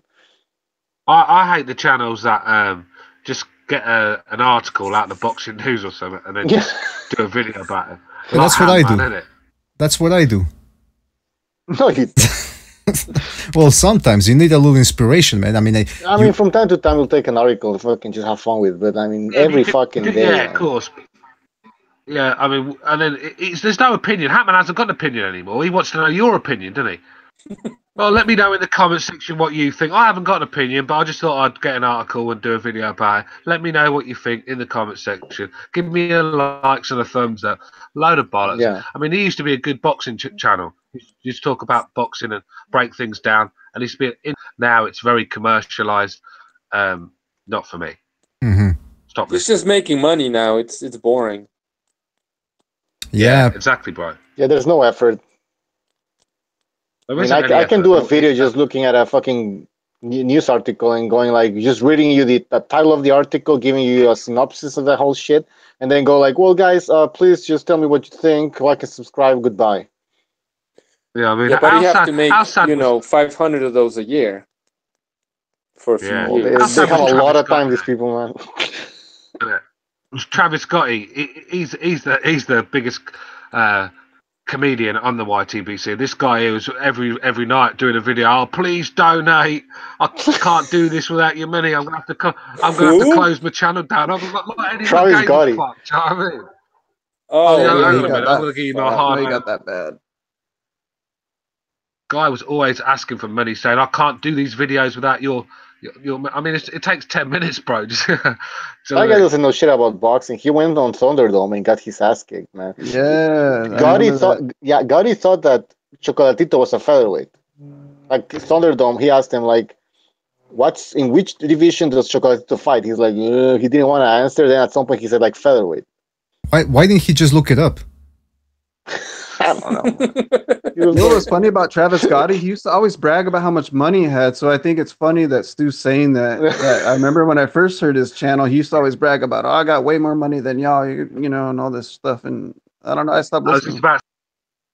Yeah, he'll sit there doing live streams in a hotel room, drinking shit, and then he wonders why his money dries up. Do you know what I mean? Showing off his money, going to, showing all these new electrical equipment he's bought, and then people don't want to see that. If they're donating to a boxing channel and your channel's not really producing, and you're going around with new stuff, then obviously the funding's going to stop eventually, and that's what happened. And before you know it, he was just begging every night for money. Oh, please press the donate button. I can't do it without you. Oh, fuck off. So, that happened to a few channels once the whole, the YouTube thing went down. Yeah, the I don't know what happened because I never get any. I never got any AdSense. No, I think what happened is that they used to get money for advertisement, but YouTube lost a lot of sponsorship deal and lost a lot of money, and they cut down giving money. And certain channels that had extreme views, they totally stopped paying them, basically, or just giving them peanuts. So when you promote black supremacy, I mean, yeah, a lot of them pro-black channels were actually stopped. They were, they stopped getting payments for the ads. I think they got a little bit, but it really cut down because if your channel had certain views or you know what YouTube's like, and that's what they were doing. So I had people telling me. Go ahead. I had people telling me on my channel that this ad apocalypse is my fault. It's people like you. It's like, what the fuck? Oh no! Oh shit! No, it's actually because of ISIS, because they were posting videos and making money out of that. So sponsors pulled out. The Russians. Also, I think. Yeah, but anyway, sponsors pulled out because they don't want to be associated with those type of videos. So YouTube didn't know what to do now. Yeah. If you're doing a Kill Whitey video, and the next minute's fucking some white companies advertising on your videos, it don't look good, does it? Well, it could be a form of guerrilla marketing. I don't know, maybe. No, but yeah, you're right, man. I mean, there's also a double standard going on with a whole bunch of shit. But who's the one that you guys really enjoy? Of course, other than ourselves, but really, who's one out there that you absolutely have to check out? Is there anybody out there? What are you on about? Like BDA, of course. Yeah, you already. Well, that's a given. That's a given. We don't even have to bring that one up. Now, I mean, like I said, there's BDA, you guys, is precise. When I get a chance, I'll go on his channel and have a look. To be honest with you, I got about 12 subscriptions I've just have become tedious. I can't. I don't have the time. I don't have enough hours in the day to listen to the Boxing Librarian, so I definitely don't listen to him. Yeah, speaking. Hatman's dual channel where it's just no content worth listening to. A lot of these other channels are just playing the victim. The title says Terence Crawford, but they're talking about how the white man's holding them down and shit. So, oh yeah, Nordic Warrior. Yeah, I was gonna say Nordic Warrior. I wanted to say that. Hey, Butcher, whatever happened to boxing? Whatever happened to Boxing Librarian? Did he ever answer you back, or? No, he didn't reply. That's a shame. Is he really? He's the king of information. Episode. Yeah. Oh, he's making he made new a whole episodes. show basically replying, kind of talking about somebody wants me to come on their podcast or something along those lines. No kidding. And he just made a mockery of us asking, basically.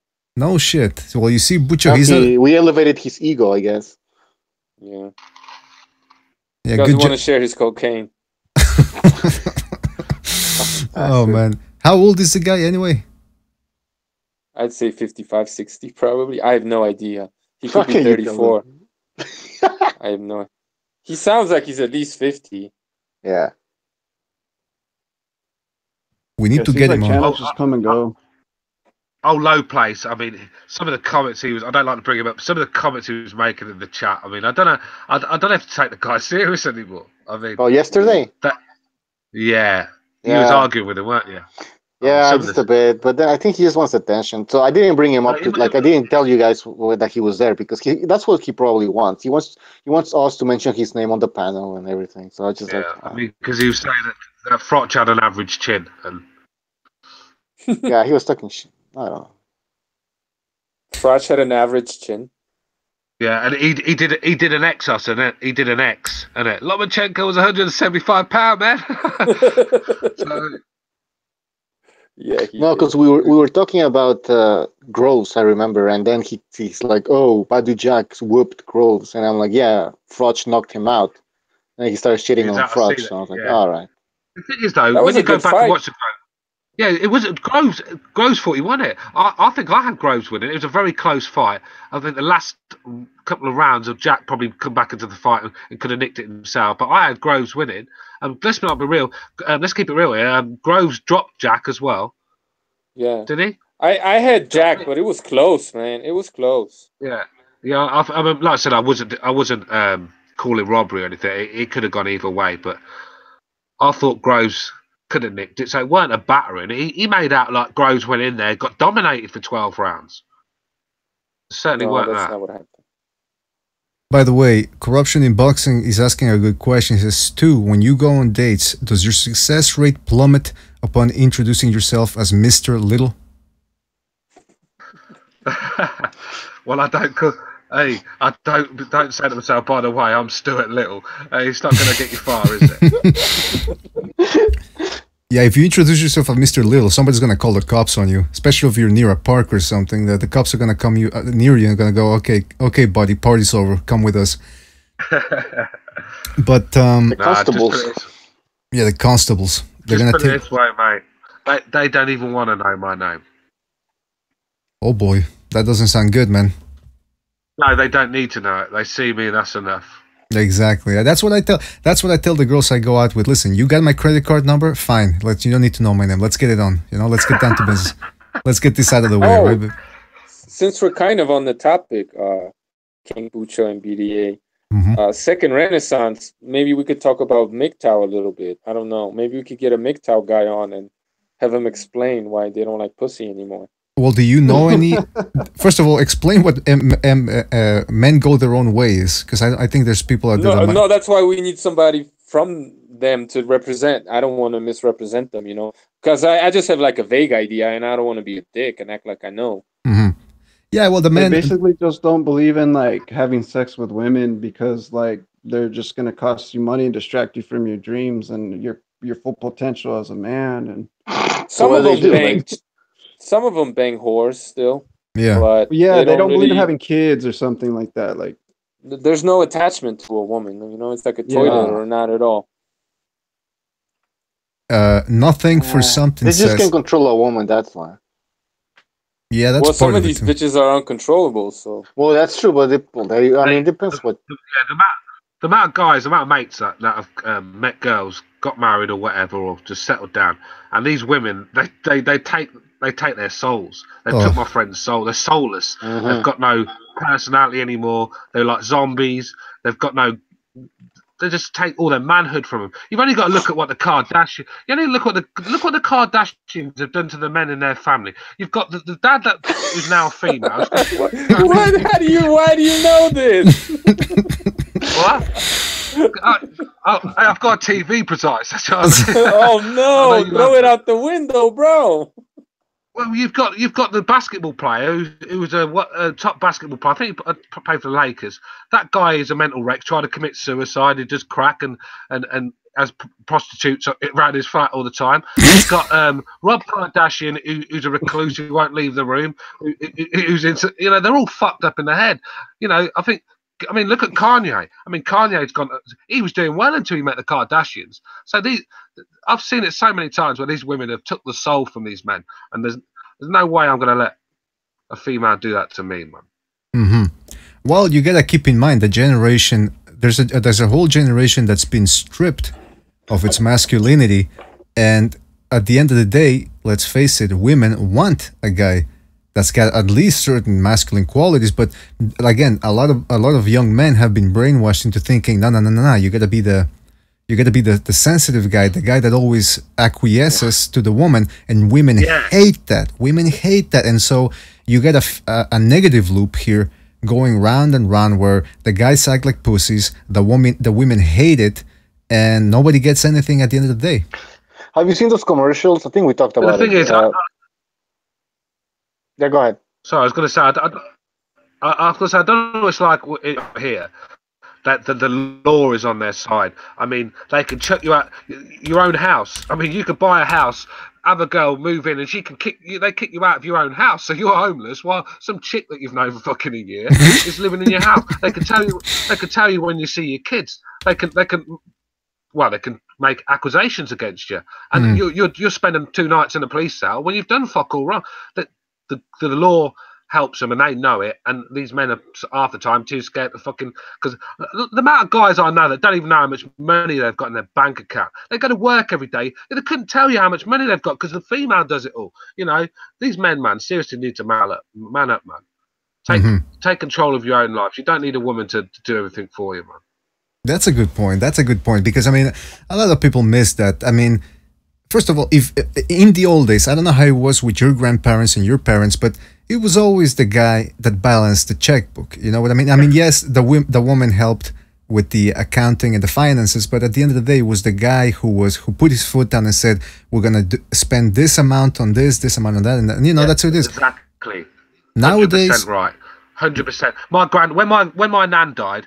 Well, no, sorry. When my granddad died, my nan didn't even. My dad had to pay all the bills and get everything. So she didn't know nothing. He did everything. Had everything in a structure. She just did her job, which was be a wife, clean up and cook and love the guy. That was basically her job. He did everything else. So yeah, you're right. That from that generation, but it's not the case anymore.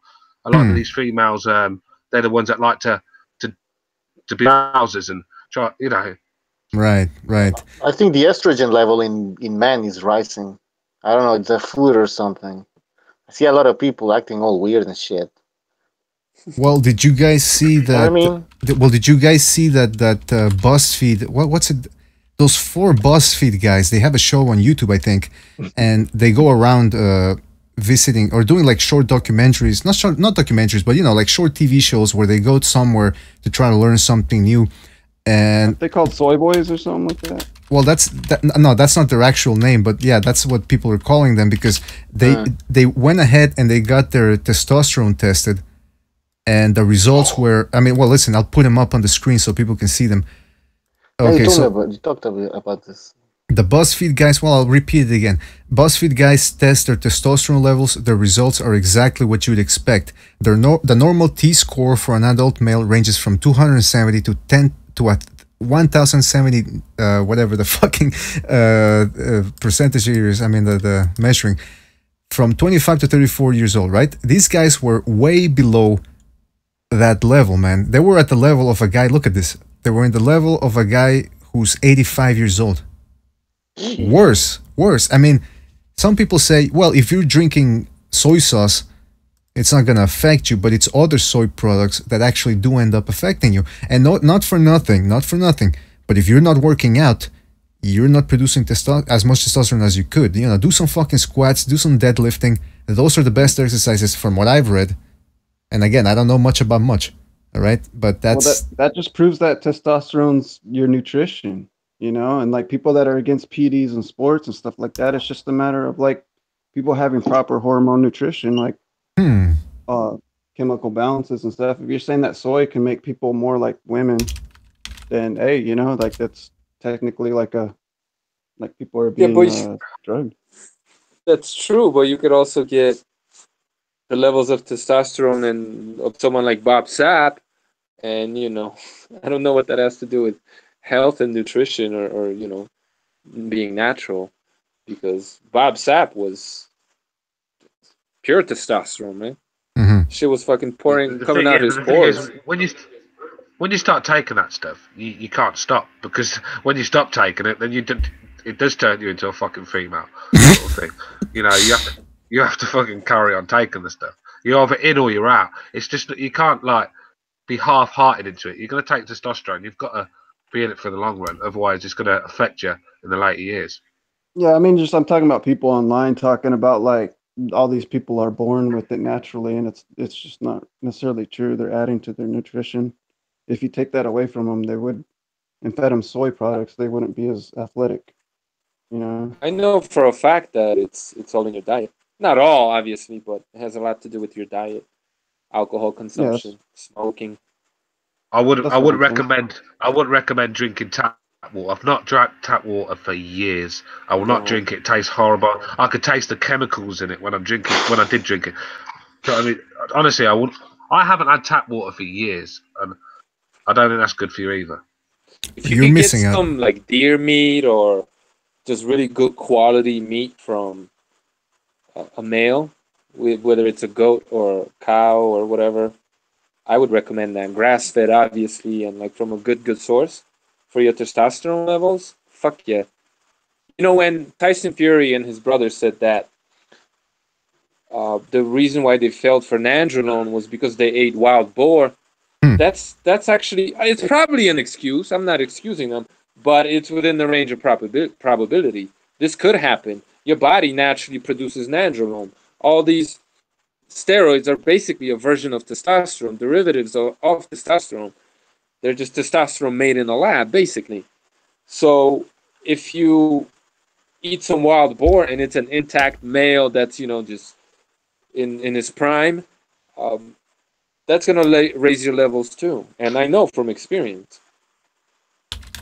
So you're saying even if you're eating something from nature, it might still have something there? Is that what you're saying? Or maybe Greek athletes in ancient Greece, they ate like bull and pig testicles because they noticed that they got a boost from it, testosterone.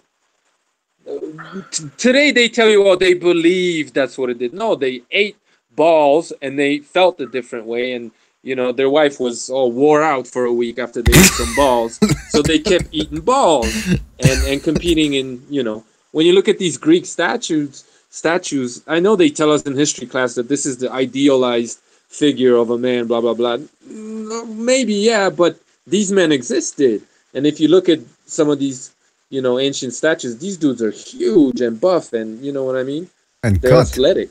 Yeah, that's what I've always wondered, because you look at some of these statues and these guys are cut, and I'm thinking, wait a minute, let's say it is the idealized version. How would you know what the idealized version is if you've never seen it? In other words, if these people were eating nothing but bread, because, you know, in the Mediterranean and all that, they were eating mostly wheat products and all that, but there were people eating, like you said, meat and balls and dick and all that. And I mean, fuck, that sounded bad, but you know what I mean, right? They were kind of faggots. All right, first of all, Bucho, that type of language, you're gonna get us kicked off YouTube, first of all right? Oh, sorry. I gotta, what's the matter with you? That sounds like a meal at the Cotto house. No. You know what? We're gonna get pulled off YouTube, and I'm gonna be left saying this. Damn, I could have had class. I could have been a contender. and you motherfuckers are ruining it. But yeah, but look, Precise makes a good point. There were people that were cut back in those days. Come on, you're not gonna tell me they were taking steroids back then. I think maybe there is a way to go natural. Now, I don't think you can look like a bodybuilder naturally. That shit, you need steroids for that. But you can have that lean swimmer's build while being cut at the same time and still have good muscle definition and good bulging muscle. So yeah, man, it's all about it. Nutrition plays a fucking huge part, man. And we all know now that the food we're consuming is not exactly the purest form of food out there. You are what you eat. That's right. So I guess I'm a pussy then. Called a pussy a lot. Yes. That's what I said. Chris Gonzalez. The guy discovered testosterone. I guess he was like taking it from a dog's testicles and injecting it into himself, and noticed that he got stronger and more energy or something. Wait. Hold on a second. Let's back that up. The guy was sticking a needle into a dog's balls to take out his testosterone. Is that what you're saying? Something like that. Some scientists. Oh, scientists. He found something. That's how he isolated testosterone. Well, have you? Because it comes from the balls, so he found it in the balls and isolated it somehow and started injecting it. Okay, you know what? We're speaking of that. I didn't know that existed, first of all. So, if you take testosterone from an animal, completely unrelated to a human being, we're not talking chimpanzees, we're talking a dog here, right? Yeah. And that actually works. According to his reports, he was saying he had a boost. He was like already kind of old. He was like an old guy, like 70 or something, or I don't know. Maybe I don't know the exact. He was old, so he said like he had this. He felt like he was 20 again, and that he was like all energetic. And he took it for 5 years. Where's the squealing dog sound effect when you need one? Yeah, I don't have one. I don't have a fucking squealing. Well, imagine getting it from a bull. Butcher, what are you doing? I know. Next time. I'm looking for the. Oh, first of all, before we continue with this scintillating talk about dog testicles, Cameron is on the line. Cameron Gillon. Cameron Gillon. He looks like he put steroids in his shit. All right, Cameron, good to have you on board. As always, we're talking about different types of ways of getting a testosterone boost. And Chris, he mentioned, I mean, Michael, I should say, not Chris. Michael mentioned the fucking dog, taking dog testosterone and injecting it into yourself. And apparently that works. What do you think about that? Yeah, I think the best way again, just the testosterone is probably, getting laid. Personally, that's probably the easiest way. Get your testosterone going. Well, I think that does increase your testosterone. That's true, and I think that's the most fun way. Actually, no. Let me backtrack.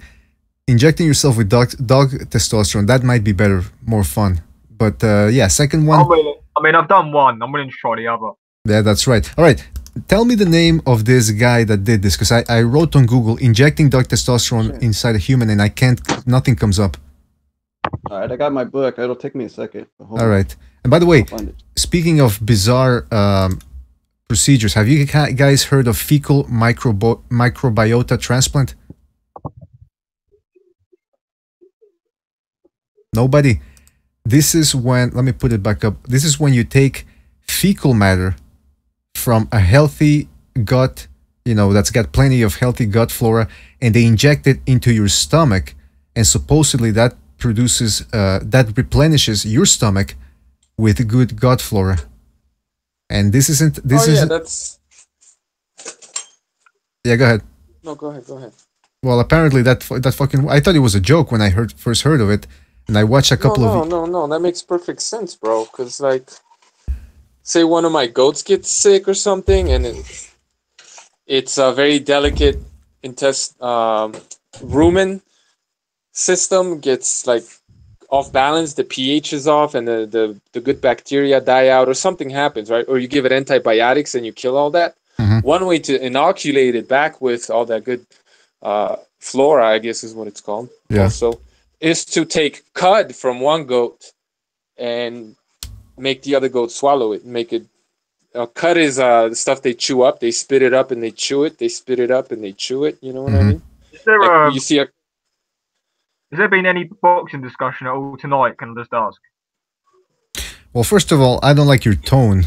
All right, I don't like that. I don't like the tone. And oh shit, sorry, hit the wrong button. But yeah, no. Yeah, we talked boxing, but then I don't listen. If you're gonna ask me at which point we exactly diverged from boxing, I don't know. You know that. I know it was my fault. I asked for if MGTOW would be a good topic of discussion for the second Renaissance. What I'm saying is that I'd rather talk about this because we've spoken about so much fucking boxing over the last week on these fucking shows. Better to talk about this anyway. Well, there's not really much to talk about anymore. I mean, we touched on. But is that a good idea, Bucho? We were talking about it, right? MGTOW, is that a good idea? I'd say yes. We spent like 10 hours since the weekend to now talking about Anthony Joshua, Deontay Wilder, man. 10 fucking hours or so. Yeah, I don't mention Wilder and Joshua. I'm over that fight, man. I'm over that. Fuck yeah. What do you guys think of What do you guys think of Manny and Marquez? I mean, not Marquez. Batiste. I think these shows since Saturday night has just made me get over boxing. I think I'm just fucking. Gassiev, Usyk. That's gonna fucking bring me back into boxing, man. Yeah. That's not until they're delaying that fight, June or July. Yeah. Why? What happened? Gassiev got injured. Who? Didn't Gassiev got an injury? No. No, we don't know why. Maybe because the fight is going to be in Russia. Maybe they're fighting to seeing who's got the money to host the fight. Maybe it won't be in Jeddah. I mean, it might be because the super middleweight one's in July as well. Maybe they want them close together or something. But oh, maybe, yeah. Is there anything else? I mean, you got DeGale. I mean, James DeGale Truax rematch this weekend. God. Does anyone think DeGale's going to win that, or? Yeah, I think so. I never even saw the first fight. Nah, neither did I, bro. Me neither. I'm just saying I think so because I just think he should be better than Truax. But I mean, I think he might be done. One, so. Yeah, I think DeGale is done. Shit, imagine. I wouldn't be surprised if he gets stopped this weekend. Quote me on it if he does. Yeah, I wouldn't be surprised either. I wouldn't care. I mean, Truax. I mean, like, if you're the other champions, man, you'll be gunning for Truax. He's the weaker champion out of a lot of them. So. Ramirez unify. Or Benavidez, yeah. Oh yeah, Benavidez. How good is Benavidez? Yeah, I think he's young, isn't he? He's got a lot of time to develop and all that, but I think he's good. I think he's good. He's fighting that Romanian guy again, right? He was a light heavyweight, wasn't he? Before he moved down. Oh, I don't know. He fought as light heavyweight on the That's the first time I saw him. He fought as light heavyweight on the Berto Ortiz rematch undercard. He fought 75. Looked good. Yeah, he's big. He's big. Yeah, he's got long arms, man.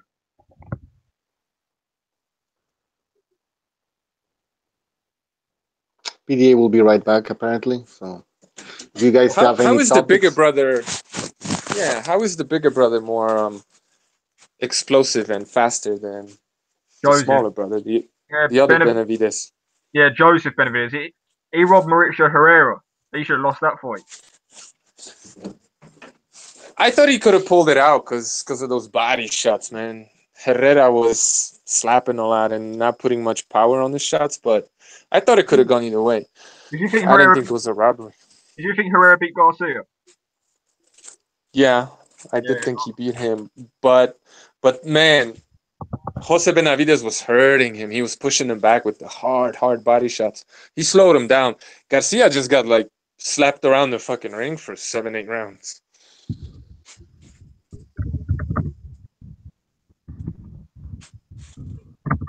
I see.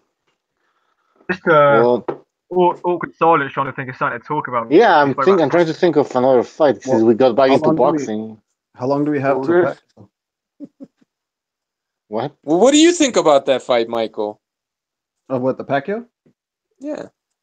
Yeah, I think like people are kind of saying that Pacquiao's washed up and all this and that he's had a layoff, but then again, so is Matisse. He's had a long layoff and he's kind of been beat up too. He's had a So I few think fights. He's had a few fights back, and he fought Taylor and Karam. Right, but yeah, he's been, you know, No, he didn't out of look. the game really. He didn't look good against the Karam fight. I think Matisse beats him personally. Oh no, I don't think so. Oh, okay. Do you guys think this is gonna be an exciting fight or a boring fight? Yeah, it will be. Yeah, two washed-up Good guys fight. who are exciting styles. Yeah, I think Matisse. Pacquiao's not washed up, I think. I mean, like, if you compare him to what he used to be, yeah, I mean, he's nowhere near that guy. But I think Pacquiao still could beat anybody in the welterweight division. Oh no, Maybe not Spence. No. Can Pacquiao hurt Matisse? No. He'll knock him out, man. He's gonna knock his ass. He hurt Horn. Yeah. Pacquiao ain't knocking Horn up. That's a I good don't know what point, you yeah. guys are think. Like, he fucked him up, and Horn is 154-pound fighter. Look, all these guys run from Pacquiao. Horn was the only one that came to Pacquiao, and yeah, it wasn't easy on Pacquiao, but Horn got fucked up in that fight, man. Look at his face, and he was on his way out in the ninth. Pacquiao was knocking Algieri all around the ring every fucking round. He couldn't finish him off. He ain't fucking stopping Matisse. Algieri was running for dear life. He was like a deer in the headlights. He was running, man. He wouldn't even stop to punch. Algieri's trash. Pacquiao should have knocked him out. No matter, He couldn't catch up to him. He knocked him down 6 times, man. But Pacquiao doesn't cut the ring off the best. He's not the best pressure fighter. Pacquiao is like, he developed into a counterpuncher, and nobody wanted to walk into his counterpunching. Algieri's good. He made Mosley run. Who does Mosley back away from? Mosley was looking like fucking Pernell Whitaker in that ring. Obviously, Willie Pep. How about that? Like, no one comes into Pacquiao because Mosley tried and he got put on his ass. And Mosley has an iron chin. Like, people just don't go at Pacquiao because you get knocked the fuck out if you're not Jeff Horn or someone really tough and dirty.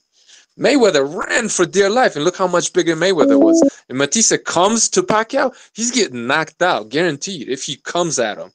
Guaranteed. What do you make of they're talking about this fucking Pacquiao-Lomachenko fight, aren't they? What do you think of that fight? Oh, man, I would pick Lomachenko, but Pacquiao could knock his ass out, too. Yeah, I would pick Loma, but that's a great fight. I would love to see that fight. Yeah, I would like to see Pacquiao retire after that and go all out against Loma and just show us what he can do. And then, yeah, because that'll be, oh, man. It would be very good business for Arrow if Pacquiao fucking beat Lomachenko, though. Yeah. It's a big risk for Loma. Pacquiao's bigger. Yeah, that's the thing. Like, Pacquiao's much bigger. I mean, like, Pacquiao, well, not much bigger, but you know what I'm saying. I mean, Pacquiao's been fighting well. Pacquiao is Lomachenko in like 7 years or something. Like, you know what I mean? Yeah. It'd be good to see Lomachenko. And obviously, Lomachenko, I mean, Lomachenko beats everybody at lightweight. You know what I mean? He's not going to get tested at lightweight, but, well, in my opinion, anyway, I think he schools every single person that currently at lightweight. Yeah. Linares is going to get played with. I think so. So, okay, so, like, do you guys think Horn, considering what went on with Pacquiao, what it's going to look like when he faces Crawford? Like, do you think Crawford's in trouble if Horn's going to come at him? I think Crawford's going to run. I think Crawford picks a decision and wins. Wins a decision and just picks him off for 12 rounds. Yeah. He's not stopping. Crawford's going to run. Unless he's super strong at 147, I think Crawford's going to run. It's going to be like against, what's the Mexican dude's name? Beltran. Yeah, him or even the guy that knocked out Amir Khan, Bradis. Well, Postal. He kind of ran against Postal a bit. He was moving a lot in that fight. He did. Yeah. Postal's a big guy. He's a big dude. So, I think he's going to run and win a boring decision. Crawford's always, I mean, like, Ndongo was so fucking, I mean, fair enough, he had 2 tires, but he was so fucking basic. Anybody who's basic, Crawford will stand there and trade and not take you out, but when he's fought solid opposition, he's not done that at all. Right. And Ndongo was hitting him, too. Crawford saw everything Ndongo was throwing because it's big, wide, looping, and he just got inside of all that shit and knocked him out. You saw what Prograis done to him, fucking obliterated Ndongo. He learned from that Crawford fight. Yeah. Yeah, but so did, I mean, Terence Crawford also blasted him out. Listen, this welterweight division is getting pretty interesting. What happens if let's say, because again, I heard you guys talking a little bit about Pacquiao Matisse, and I'm thinking this: if Pacquiao knocks out Matisse, and I mean he looks spectacular doing it, how many of the PBC fighters are gonna beg Heyman to make that fight, or maybe even jump ship? Because Akuma's Deception was in the chat room earlier, and he said, and I don't know if he was bullshitting or if it's a rumor he picked up, but he's saying that what's his name? That Keith Thurman might be jumping ship from the PBC to Top Rank. Cameron, have you heard anything about that? I've not heard anything about that. I think it'd be a terrible move, though. Terrible move. To be fair, you know if that happens, right? If that happens, do you know how many people will come out and say Thurman's ducking Spence and that's why he's done it? Yeah, that's a good point. Yeah. And they're gonna call him all sorts of names. It's probably true though, so fuck it. If he moves to fucking... Look, he ain't fighting anybody. If he fucking moved to ESPN right when Spence is champion and that fight's been talked about, that is... I'm sorry, but anybody who calls him a ducker, that's warranted. Unless, Bob Arum and they push for that fight. Maybe Al Heyman's, favorite is Spence now, and Thurman doesn't want to be the B-side, you know what I mean? Maybe he'll try to negotiate when he's with Bob. If indeed he does cross over. I mean, Arum will just make that Crawford Thurman fight if it happens anyway. Yeah, there's fight. He could fight Pacquiao. Fight, Mike Alvarado. Yeah, but that precise raises an interesting point. Like if you're Thurman, someone needs to mute. Do you? No, that's not coming. Recognize. Oh. Yeah, your mic is picking My up. bad. All right, thanks, man. And by the way, I'm at a store. Oh, you're at a store. Are you gonna buy some Mexican meat or? No, I'm getting a beef patty with cheese. 10 beer rolls in that, bro. No clambuterol on that one. Yeah, if you see Canelo, give him a pat on the back. Oh, wait a second. This is Canelo. Hey, how you doing, boy? Hey, did anybody watch the I haven't watched it yet. Did anybody watch the press conference he done for yesterday? Yeah. With the lawyer? Yeah, was it any good? Anything interesting? He kept reading from yeah, piece of paper. Yeah. Not unless you want to do a body language analysis. Nah, oh yeah, and look at Canelo, man. His eyes, man. Look into the sides. I don't know. What's with all the pink sweaters? That's what I want to know.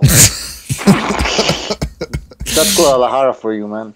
Is it, man? Okay. Oh yeah. I don't know, but look. Sorry, boss. I didn't mean to see that. We were asking the question about Matisse. I have to agree with Cameron here a little bit because Keith Thurman, why would he take the money against Pacquiao? Because once he goes on over to Top Rank, it's over. It's very unlikely that he'll get an Errol Spence fight. So I can't see that move working out. Him taking on Pacquiao, that's pretty risky. He probably doesn't want to fight Spence. No, it doesn't look like he does. If he moved to ESPN, fought Pacquiao, then it's a win-win for him. He wouldn't have to fight Spence. He still get a big fight. Pacquiao's still a name in the history books. Pacquiao will look better on his resume than Spence does, unless Spence goes on and does something special. Is Thurman going to Top Rank to avoid Spence? Well, that's what people would say that, wouldn't they? For the time being, yeah, I would say so. At least for the time being. Yeah, they might make that fight at some point. You never know. Maybe the PBC eventually decides to start doing business with Top Rank. And because Top Rank does have the big platform on ESPN. Once ESPN starts getting big ratings, if they get big ratings, then I think maybe other promotional outfits are going to start looking at that and say, maybe we should get our fighters in on ESPN. Why not? Oh, but listen. Okay, we can recognize robbing the store, man. Oh, sorry. I thought I muted myself. Sorry. Oh man, but all right. So yeah, so we got Matisse taking on Pacquiao. Then we got Terence Crawford taking, like you guys were talking about, Crawford taking on Jeff Horn. Let me tell you something. I think Terence Crawford's gonna bust him up. I think he's gonna bust his face up, and they're gonna stop the fight late. I think Crawford's gonna carry his power or at least the precision that he brings and the speed on over to welterweight. He should carry his power there. I mean, he's a guy who walks around at 175. Exactly. Yeah, I don't see why not. Makes you think, how the hell did he make lightweight? That was massive. I mean, I want to see that picture. I want to see that picture. I haven't seen it. I can't find There's it. a whole special, 2 days. Look up Terrence Crawford 2 days. You're gonna see him in fucking Technicolor.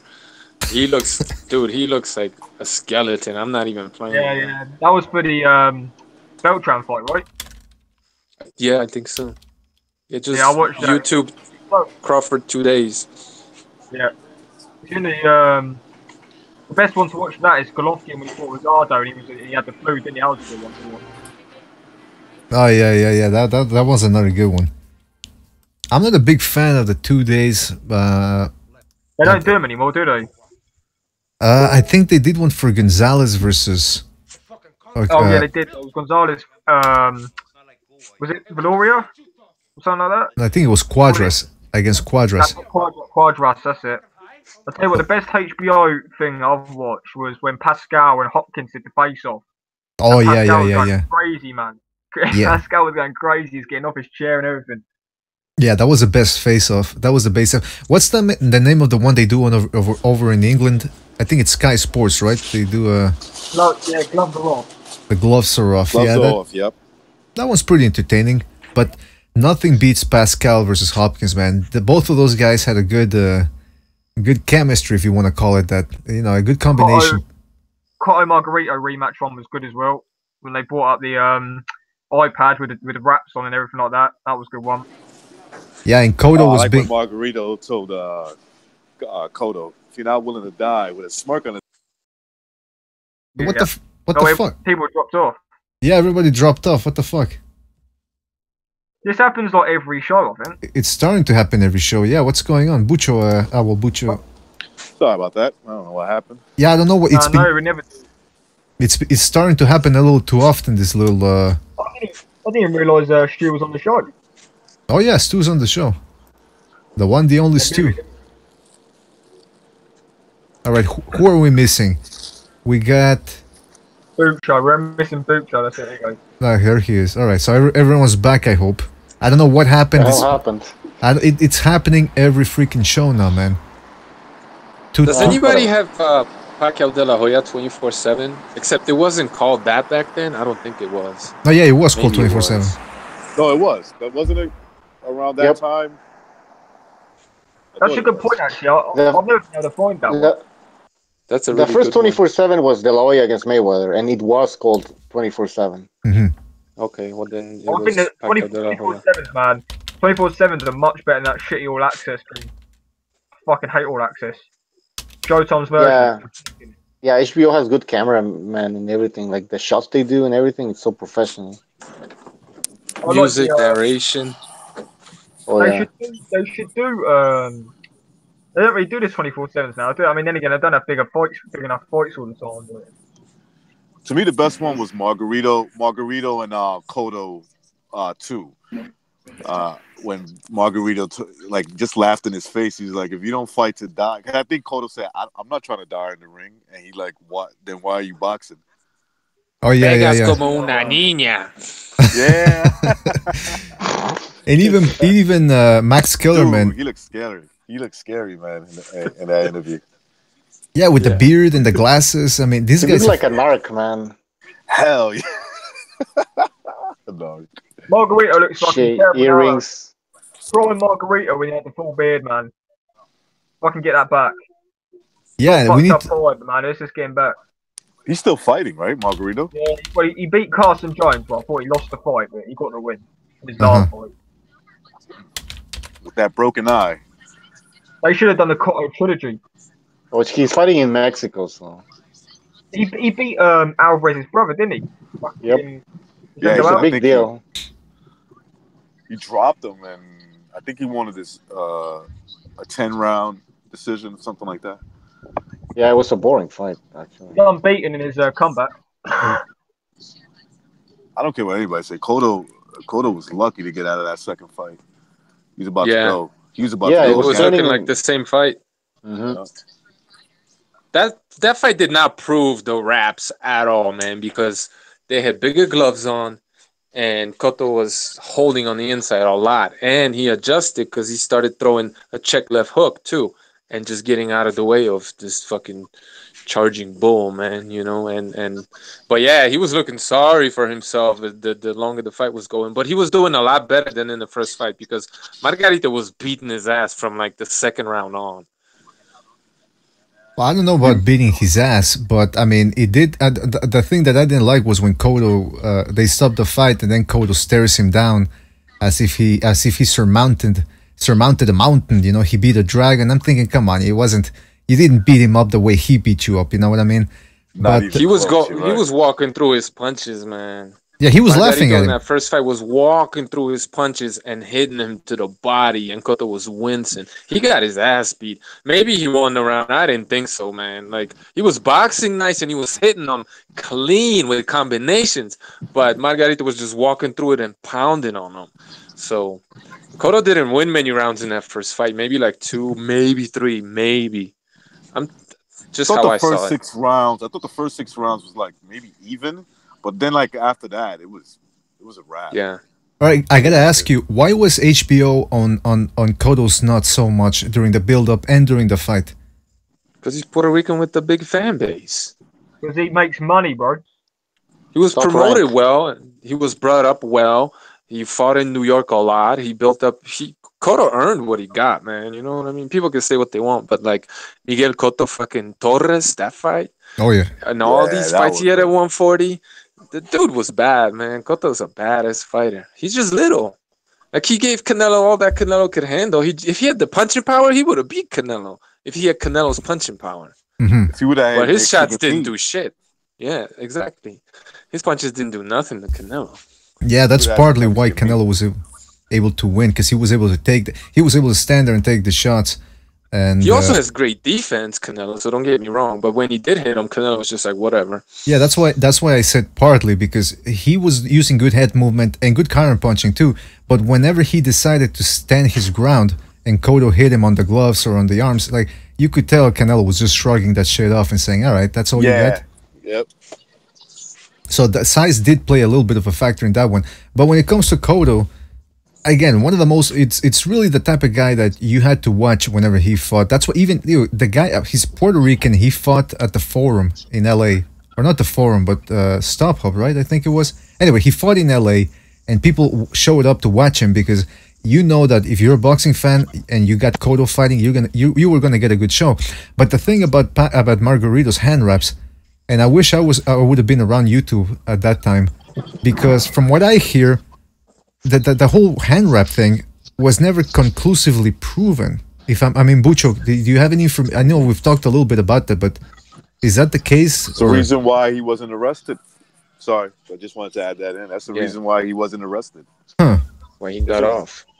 Remember, this is not the first time this happened. A Puerto Rican boxer from over here from New York, back in the 80s, went to jail for 2 years. Mm-hmm. We talked about this. That's a criminal. That's a criminal offense when you're actually purposely, attempt. In Cotto's case, or Margarito's case, it was an attempt. It wasn't the same thing exactly, but it's still serious. Mm-hmm. Right. Yeah. Excuse me. Right. Sometimes I get confused with that whole thing. The whole. Well, people assumed he had him in the Cotto fight, but there's no they're proof. They're assuming that. Yeah. And I just thought he beat his ass. He did. And it was the same thing that Canelo does with his wraps. It achieves the same fucking effect. It protects your hands, so effectually you do punch harder because it protects your hands. It's not because the shit is hard and he's hitting, because your knuckles are fucking hard. Like, your knuckles are hard, but it protects your knuckles, so you don't break them. You know what I mean? What was Trinidad doing? Felix Trinidad. I believe Mark. Sorry, I was just going to say I believe Mark. He was using a illegal hand wrap. I know it hasn't been proved, but you only have to look at the damage that he was causing to Cotto. I've never seen Cotto in that sort of state before. Cotto had to quit because he just couldn't take no more, basically. I've never seen Cotto take that many punches, man, until he fought Margarito and Pacquiao. Yeah, but he'd never taken punches like that before. Yeah, he was bleeding from the eyes and shit. He's bleeding for the years. body shots. Like as well. that was, but that could be that can be body shots too. That can be taking too much damage to the body, and you can That's start. what. Yeah, you can, That's what cost him in that fight. That's why he started to slow, he started to tire, and Margarito was piling it on him, and he took a lot of damage that night. But let's not pretend here, man. So a guy that's done that to Cotto, why would he want to put legal hand wraps against Mosley? If you're hurting a man like Cotto like that, then you wouldn't need to have illegal hand wraps. I mean, he was using illegal hand wraps. He got caught against Mosley. That's what Margarito does. That's what he does. Like, he fucks people up. Not like that he does. Did you see how he busted up Lawan? What was his name? Lawan Simon or something like that? Yeah, Simon. What he did with is that? Do you see what he did to his ear? What he's done to other opponents? I mean, he put Pacquiao, even though he didn't hit him that much, he put fucking Pacquiao in a hospital. Like, Pacquiao had busted eardrums and broken rib, and he was pissing blood after that fight. Margarito got him to the body with like 6 body shots. But that's what he was, a weight bully. Obviously, he was a weight bully, and he didn't, So look, man. Margarito I just don't see how he would have been able to get away with loading his wraps with the opposing team always in his locker room watching him wrap his shit, right? And still done. He did, he had a consistency of performance, man. He just fucked people up. He had that kind of punching power. He was bigger than everybody else. Mosley there. Yeah, that's the thing. First of all, he had to drop weight in a short amount of time. He got like the fight on short notice. He had a fat camp basically, so he wasn't in tip-top physical shape. And he maybe he tried to cheat a little bit in that instance, like just wrap his hands differently or whatever. But look, you get caught with that, and this shit gets broadcast all over, the live show, and everyone knows, and you're just not the same person mentally, psychologically, and Mosley was fucking roided the fuck up. He was on EPO and who the fuck knows what else. That was just his thing, and he beat his ass. But he had to hit him a lot before he chopped him down. That's right. That was destruction. Yeah. That was a destruction. But then you saw Mosley taking a drug test in the Mayweather fight, the next fight, and Mayweather was manhandling him around when he was beating the shit out of Big S Margarito. And then Mayweather's handling this dude around. Well, what happened in that fight? Mosley, after the fight, said that he had a stomach ache. That's why he ran from Mayweather. When Mayweather just took his drugs, and that was a wrap for Mosley. But I still think that even a drugged up Mosley would have lost to Mayweather because it was different styles. I guess Margarito was a perfect style for Shane Mosley. Even prior to the fight, I know people were saying, "Oh, Margarito's gonna kill Mosley," because Mosley hadn't looked all that great against Mayorga, the fight prior to that one. But Mosley has never done well against sharpshooters. I know there's not a lot of sharpshooters. Juiced up Mosley was going to knock Mayweather out in that second or third round because he was going to be able to follow up with bombs and he was going to fuck him up. And that's that. If he was souped up, he was just going to take Mayweather out. Yeah, over the stretch, 12 rounds, Mayweather outboxes him. But in that instance, he knocks him the fuck out. You think the steroids would have made a difference in that second round? Fuck yeah! Mayweather was as hurt as I've ever seen Mayweather in a fight. He would have been strong. He would have been strong enough to get from keep going. To keep going, and not only that, he would have been able to push this guy off of him. Mayweather, because Mayweather at that point was holding. That's the other thing, that because what I saw, and I've seen that fight a couple of times, was Mayweather did a good job of holding, stalling, and surviving that round. I don't know if because he was physically stronger than him. Yeah. But if Mosley was souped up, he would have had enough strength to shrug him off and beat the shit out of him. Yeah, and bro. Like at that age, EPO, it's like one of the most. It's number 1 or 2 most powerful roid out there, or it's not a roid technically. It's a PD. Yeah. What were you gonna say, man, Frank? No, I was gonna say the way he was much stronger, right? Because normally when a man gets hurt by another man that's equally as strong as him or a little stronger, what happens is you back up normally, right? You would back up. It's the wrong thing to do. In Mayweather's case, he kept going forward, which is smart, right? But it was a sign that he was the stronger man, which is weird, right? You're not thinking Mayweather is going to be the stronger man going into that fight. How the fuck that happened? Lil Yeah, Mayweather stronger than Beast Mosley? Mosley was a beast. Yeah, that's a He good fought point. Winky. He fought Winky. Mayweather didn't want to have anything to do with Winky. He fought his ass at least. Oh, who was it? Yeah, he fought Winky. Yeah, by the way, I always remember reading that Mosley used to be able to bench, I think this was during his prime, when he was undefeated. Was that?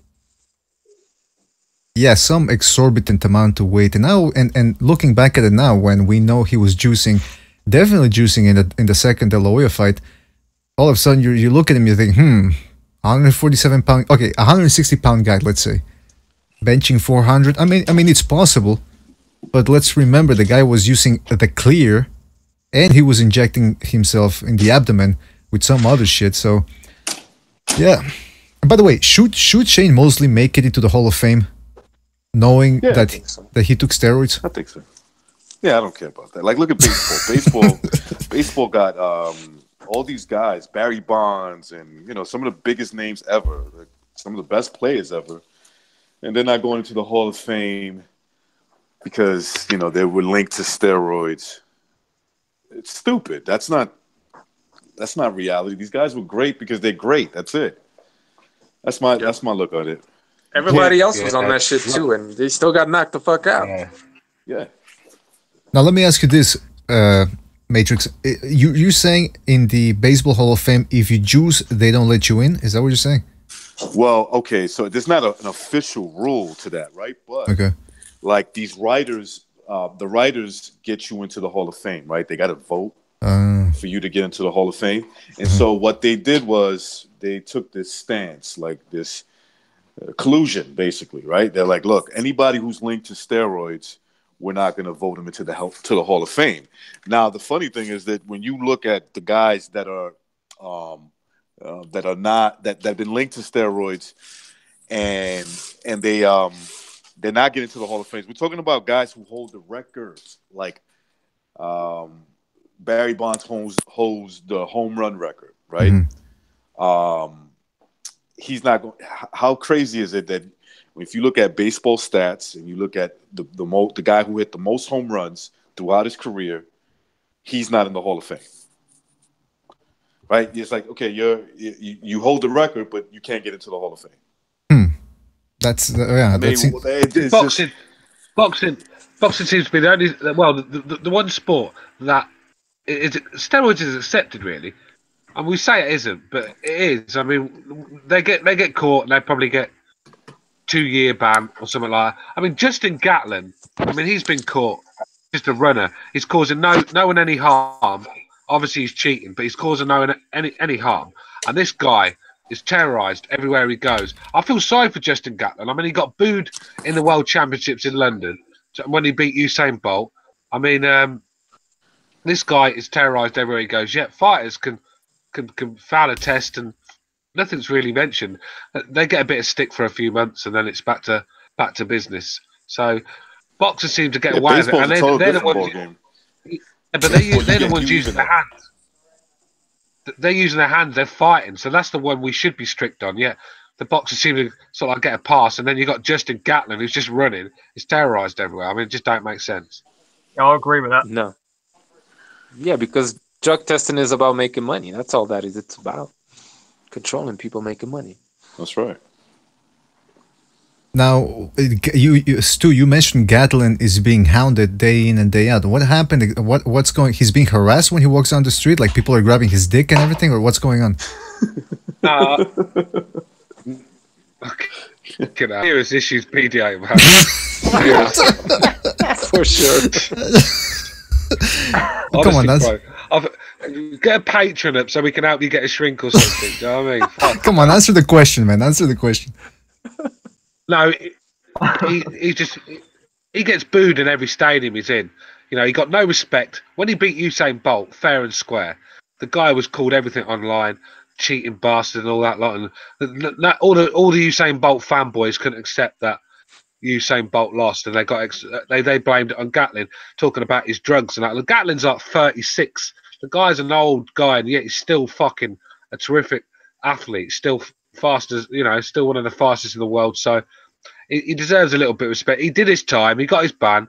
He's getting tested now, and at the moment he's passing his test. So let the guy be. It's only running, for fuck's sake. It's not like he's punching a guy in the face for 36 minutes. Yeah, I mean the thing is, obviously, if you fail a test, it's always going to be there. It's going to be part of your reputation. People are always going to think you for it. But if you're passing tests and you still have success, then that doesn't, just because you have past failures, that doesn't mean it discredits what you do in future when you. They refuse to do hair testing. Why do they refuse to do hair testing? Why? Because that'll catch everybody. Yeah, that'll catch everybody. It'll catch everybody, except you're doing some high, like gene doping, next level type shit. No, because light hair and darker hair, and I don't know why. It still has the drug in it. It still has the fucking drug in it. I don't give a fuck how much. Everybody wants to talk about traces and amounts all of a sudden. It never mattered before. It's in there. It's a problem. I'm on the rooftop of my apartment, guys. Exclusive report I got here. Who the fuck is this? I got the joke. Well, I guess you gotta watch. You gotta watch YTBC to get it. But yeah, rooftop reporting. Haze in the smog of LA. That place is disgusting. LA is absolutely disgusting. Oh man, Michael, like the air quality, man. I mean, maybe I'm spoiled, but no, I went to the West Coast, like here in Canada, like to those islands like New Brunswick. Newfoundland. Man, it smells so much better, man. Then I came back to Montreal and fuck, I'm choking, and you can tell the difference, man. Yeah, it's certainly not good for your fucking for your body, man. When I lived in Oakland, San Francisco, and I was working out, I could do like 20 pull-ups, right? And then we moved to Santiago in Chile, which was contaminated as fuck. They had warnings where they would say you can't go outside today, or you shouldn't go outside today. Jeez. And I could do, like, when we first got there, after a week of getting used to it, I could do like 3 or 4 pull-ups. Whoa! I'm not shitting you at all. Like that's how it affected me. And it's on at elevation too, so that's part of it. But man, the air was toxic. You couldn't see like 20 meters in front of you sometimes on certain days. Whoa! And it's a shame because Santiago's it looks like a beautiful city, man. And then you're telling me that it's polluted as fuck. They take all the pictures after it rains, the morning or the day after it rains really hard, you know? Yeah. That's why this global scam ever to grace the earth. I mean, I remember a few years ago they were telling us to buy diesel cars. Oh, they're trying to get us all to buy diesel cars for the sake of the environment. So the amount of diesel engines they sold, fucking millions. And now they're telling us just come out that they would stop diesel because it's causing more pollution than the petrol. I mean, they don't. It's a load of bollocks, all of it. I mean, when you go to the Mediterranean, I mean, it's the air, the fucking beautiful. You come back to England, you tell the difference. A few days later, you stick for a couple of days when you get back. I mean, I live in the countryside now, so I get the fresh English air, and it's beautiful. But when I lived in the city, I mean, yeah, especially on a hot day, the heat and the humidity is horrible. It's Santiago in Chile. In Chile, I don't know how you guys say it in UK. You were asking what city? It's true. I'm on the south coast. So obviously, all I've got is fucking sea around me, and that's fresh around there. Yeah, well, yeah, it's fresh in the fucking winter and all. God dear. Yeah, fucking hell, man. It's bad. Like the sea is literally round the back of my house, like 5 minutes away. I mean, fucking see it. So when it comes up to this time of year, like where we're at, like I was just gonna say, my closest neighbour's three. My closest neighbour's 3 miles away, so I don't have I don't have cars flying past my house. I don't have all lorries, and might see a plane fly over now and again. That's about it, and the air is just clean.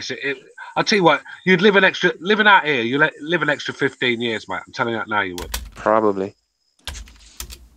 That's my ideal fucking place, mate. No fucking cunt around.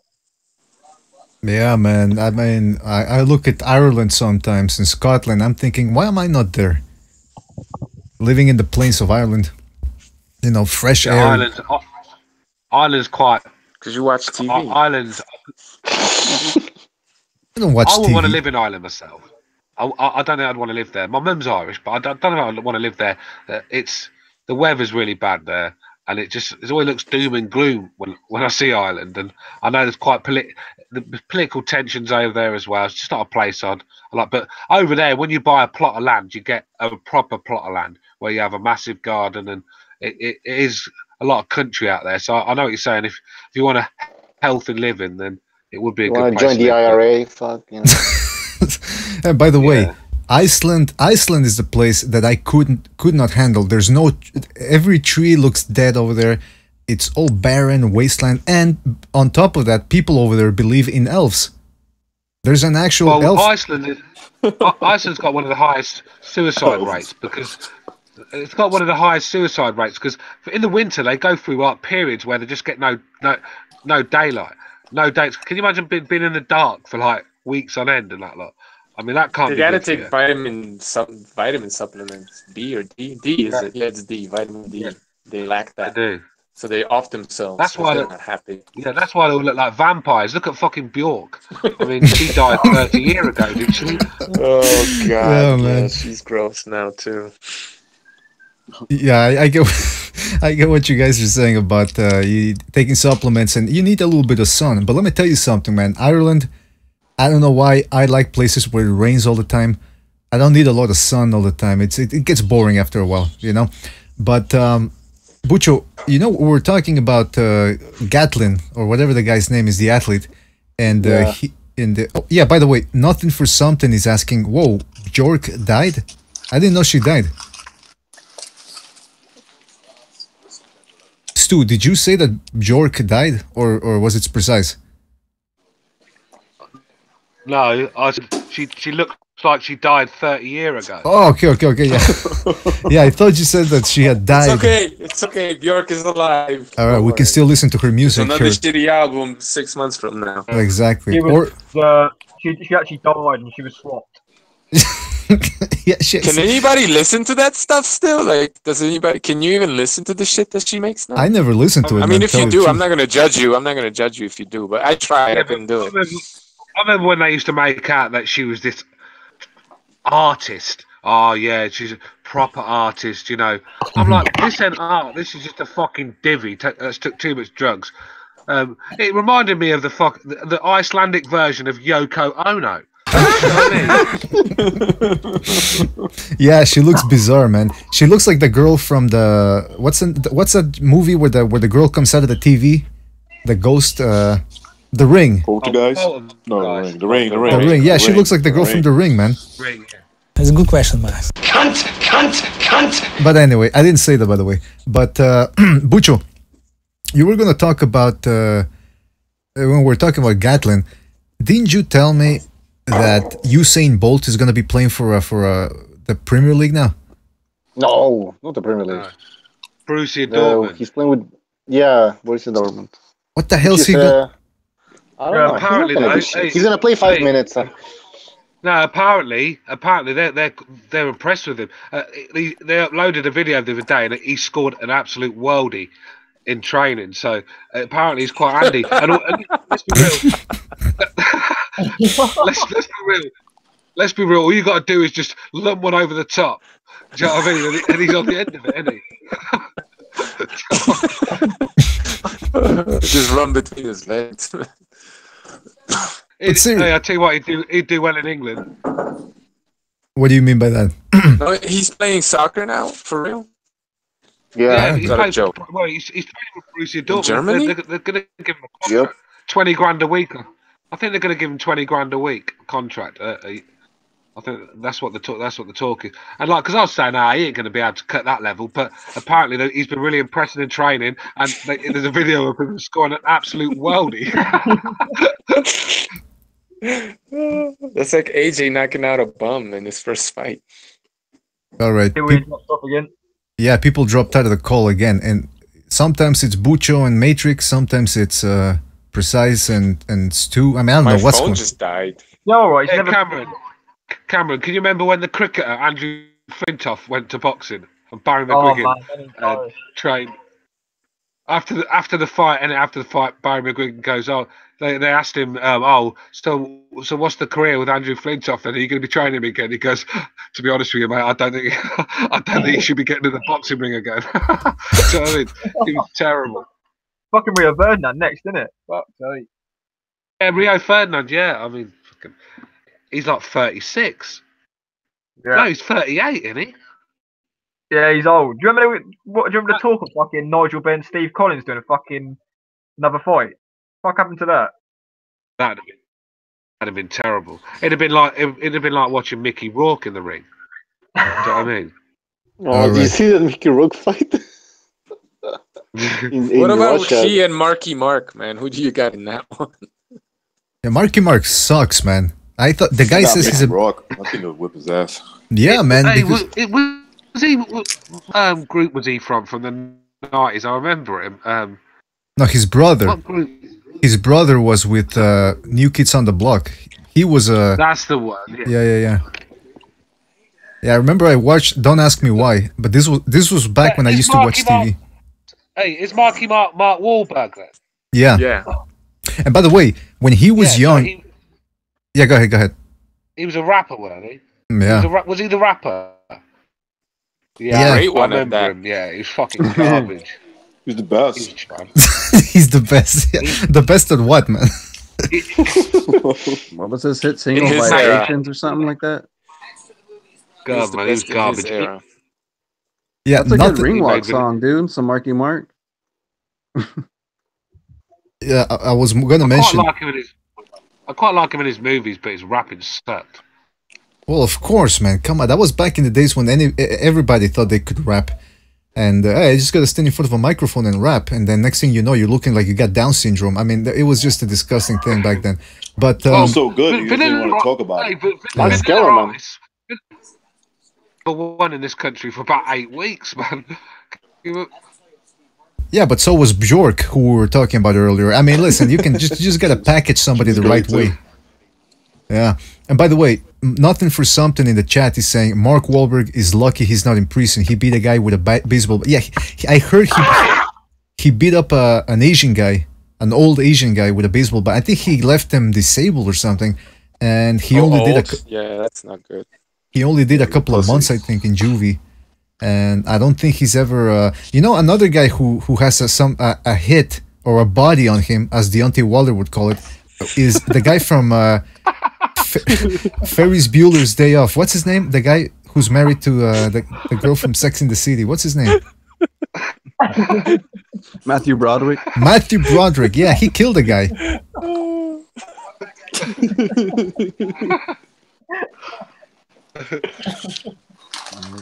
Yeah, Matthew Broderick murdered somebody. And by the way, according to the way my lawyer... Funny guy, bro. Was that? You're a fucking funny guy, man. Than's, man. I said you're a funny guy, bro. Oh, all right. But no, the drugs. Yeah, it's the drugs. But what are people saying in the chat? Koran Bread says Marky Mark and the Funky Bunch. Yeah, that was the name of the group. The Shepherd of Sons. The Shepherd of Sons doesn't even know who Bjork is. My goodness gracious. Hey. Yeah, go ahead. I mean, the Marky Mark and the Funky Bunch, you just won't get away with that in a rap group these days, would you? You just won't get away with it.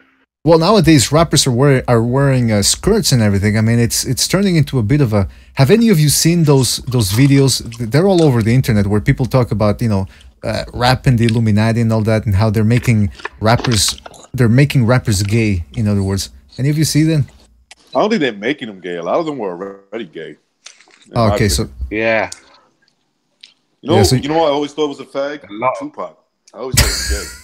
Yeah, I saw a video, like one of those YouTube Illuminati conspiracy videos, and they were saying that he was actually gay, man. No, I mean, this is his mannerism, like a faggot. A lot of it's going on in the jowl. The jowls over there, a lot of it's going on in there, and that's where they become gay. They get caught for something, go and spend a bit of time in jail, and they come out with a fucking skirt on, don't they?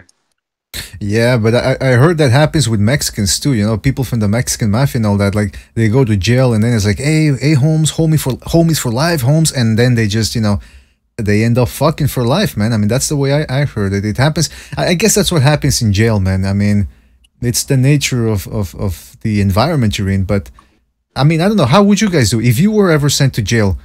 Would you just ask to be sent to solitary there and stay there, even if you go nuts, or how would you do it? What? On the wing with the nonces? Yeah. Put me in with the nonces. With nonsense. Imagine if you were in the same cell as Frank Maloney. Hopefully, they got some half decent looking guards. And you got a little bit of money. Hey, let's go on to this Frank Maloney malarkey, man. Yeah, go ahead. Let's go on to this. Political correct and that lot sometimes, but we got to talk about this one. I mean, this guy here. What was he thinking? Well, hold on. Explain the situation, because he turned into a. He's a guy, obviously. He became a transsexual. Yeah, I mean, 1 minute he's like an East London gangster from the '60s, and then all of a sudden he's come out of the woodwork and he's wearing makeup, a wig, and a dress, and he's changed his name. I mean, just overnight. He went on Big Brother and that lot, and as this new transgender, he reckons that he's been holding it back for years. He's always wanted to be a woman and always wanted to wear dresses, even when he was promoting Lennox Lewis, apparently. Do you know what I mean? Mm-hmm. So, yeah. I'm gonna make a drink. When I make a drink, the first thing I hear when we come back is talking about Kelly Maloney. Would you please don't refer to him as Kelly Maloney? It's Frank Maloney. It always will be. No, I'm kidding. I mean, listen, the guy wants to turn into a woman. That's fine. Kelly. Yeah, that's his name now, Kelly. But why turn into a woman when you're gonna look like? Listen, even if you are a real woman and you're at his age, you're gonna look awful. What's the point? I don't get it. He looks like Catherine Hepburn the day before she died, for fuck's sake. What I don't get in society is, how is it okay to criticize somebody for like a piercing or a tattoo or some kind of other modification of their body like that, but not okay if they change their sex completely. Well, the thing is, that's yeah, I'll get where you're coming from, to be honest. What I don't get also is when you try to be. That's a good point, precise. Like, for example, I try to be. I don't like being Mexican anymore.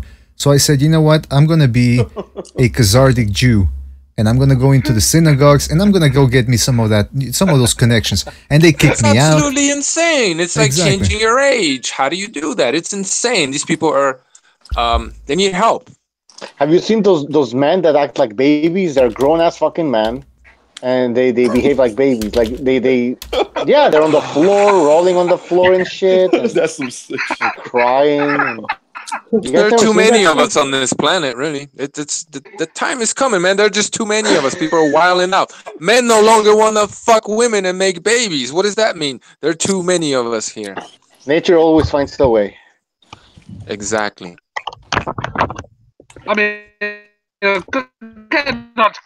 I mean, in this conference on saying that he's going to get back into boxing, he wants to be a promoter again, and his wish is to get a world stable and compete with Eddie Hearn. I mean, I haven't seen him since. I mean, it's not like they're going to be queuing up to. Can you imagine in a big fight with promoters and he looks like that? I mean, real.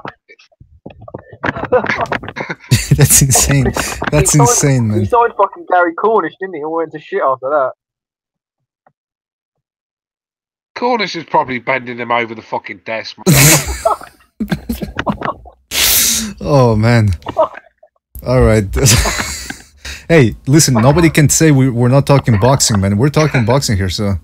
Hey, by the way, did Michael ever come back? Well, hey, Kelly Maloney is boxing. Exactly, that's what I'm saying. We're talking boxing. Nobody can criticize us. Exactly, yeah. To some degree, yeah. No, not to some degree. We're talking boxing. We're talking about a boxing personality. Yeah, transgender one, yeah. Yeah. By the way, what was the name? Apparently, though, there was articles coming out that he says he don't want to be a woman no more. He wants to swap back to being Frank. He wants to swap. People are confused. Well, I think that He tried it, innit? He thought that, oh yeah, give it a year, I'll be woman of the year. I'll be getting all the, I'll be in the magazines and all. It didn't work out like that for him. So he's bored again, doesn't he?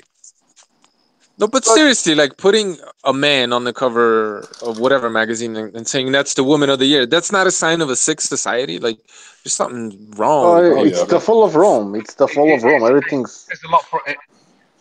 It says a lot for the women on this planet, doesn't it? It's sick. It's demented. It's twisted. It's demonic. It needs to go. The thing though, Caitlyn Jenner, he's an Olympic gold medalist. I don't even call him Kate. I call him Bruce. I'm like, your name is Bruce. Get the fuck out of here. You can get arrested for that in New York now, can't you? Fuck yeah. If you don't use the proper pronoun in New York. Oh, no, in Canada, they made it into a law, man. You know what? They can take your kids away. They can take your kids away. The thing's got... Sorry, Butch, go ahead. That's fucked up, Bucho. Don't have any kids. I was going to say, the thing's got... You know, in certain schools in New York... I'm sorry. I was going to say, there's certain schools in New York that... All right, here, we got to settle something here. We got to settle something. I think, Stu, it takes a bit of time for what we're saying to get to you, because I've noticed sometimes when we talk to you, we can hear the delay in your feedback a little bit. So I think that's what's going on. It takes a bit. It takes 2 seconds, I think. It does. Yeah, it does. Okay. There's a delay. That's why I interrupt. I don't hear it, and then I talk, and then someone talks over me, and it's all over the place. But there's a delay. I don't know why. It always has been. I just realized that. And come back on. No, I don't think that works, man. It doesn't change anything.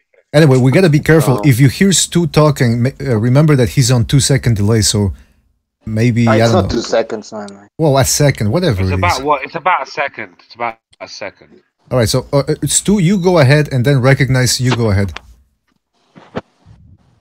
I was just gonna say, Caitlyn Jenner, or Bruce, whatever you want to call it. It's got breasts now.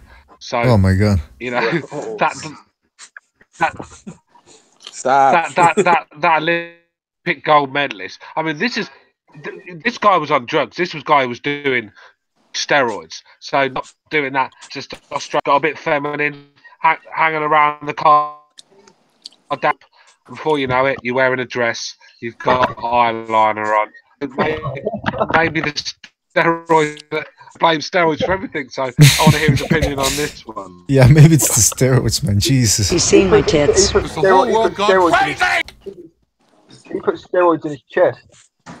Oh yeah, in his chest, not his chin. Oh, by the way, you know how they say you can't put steroids in your chin? You actually can. What do you mean? Well, if you want to, there's a video you could Google. It's called GH Face.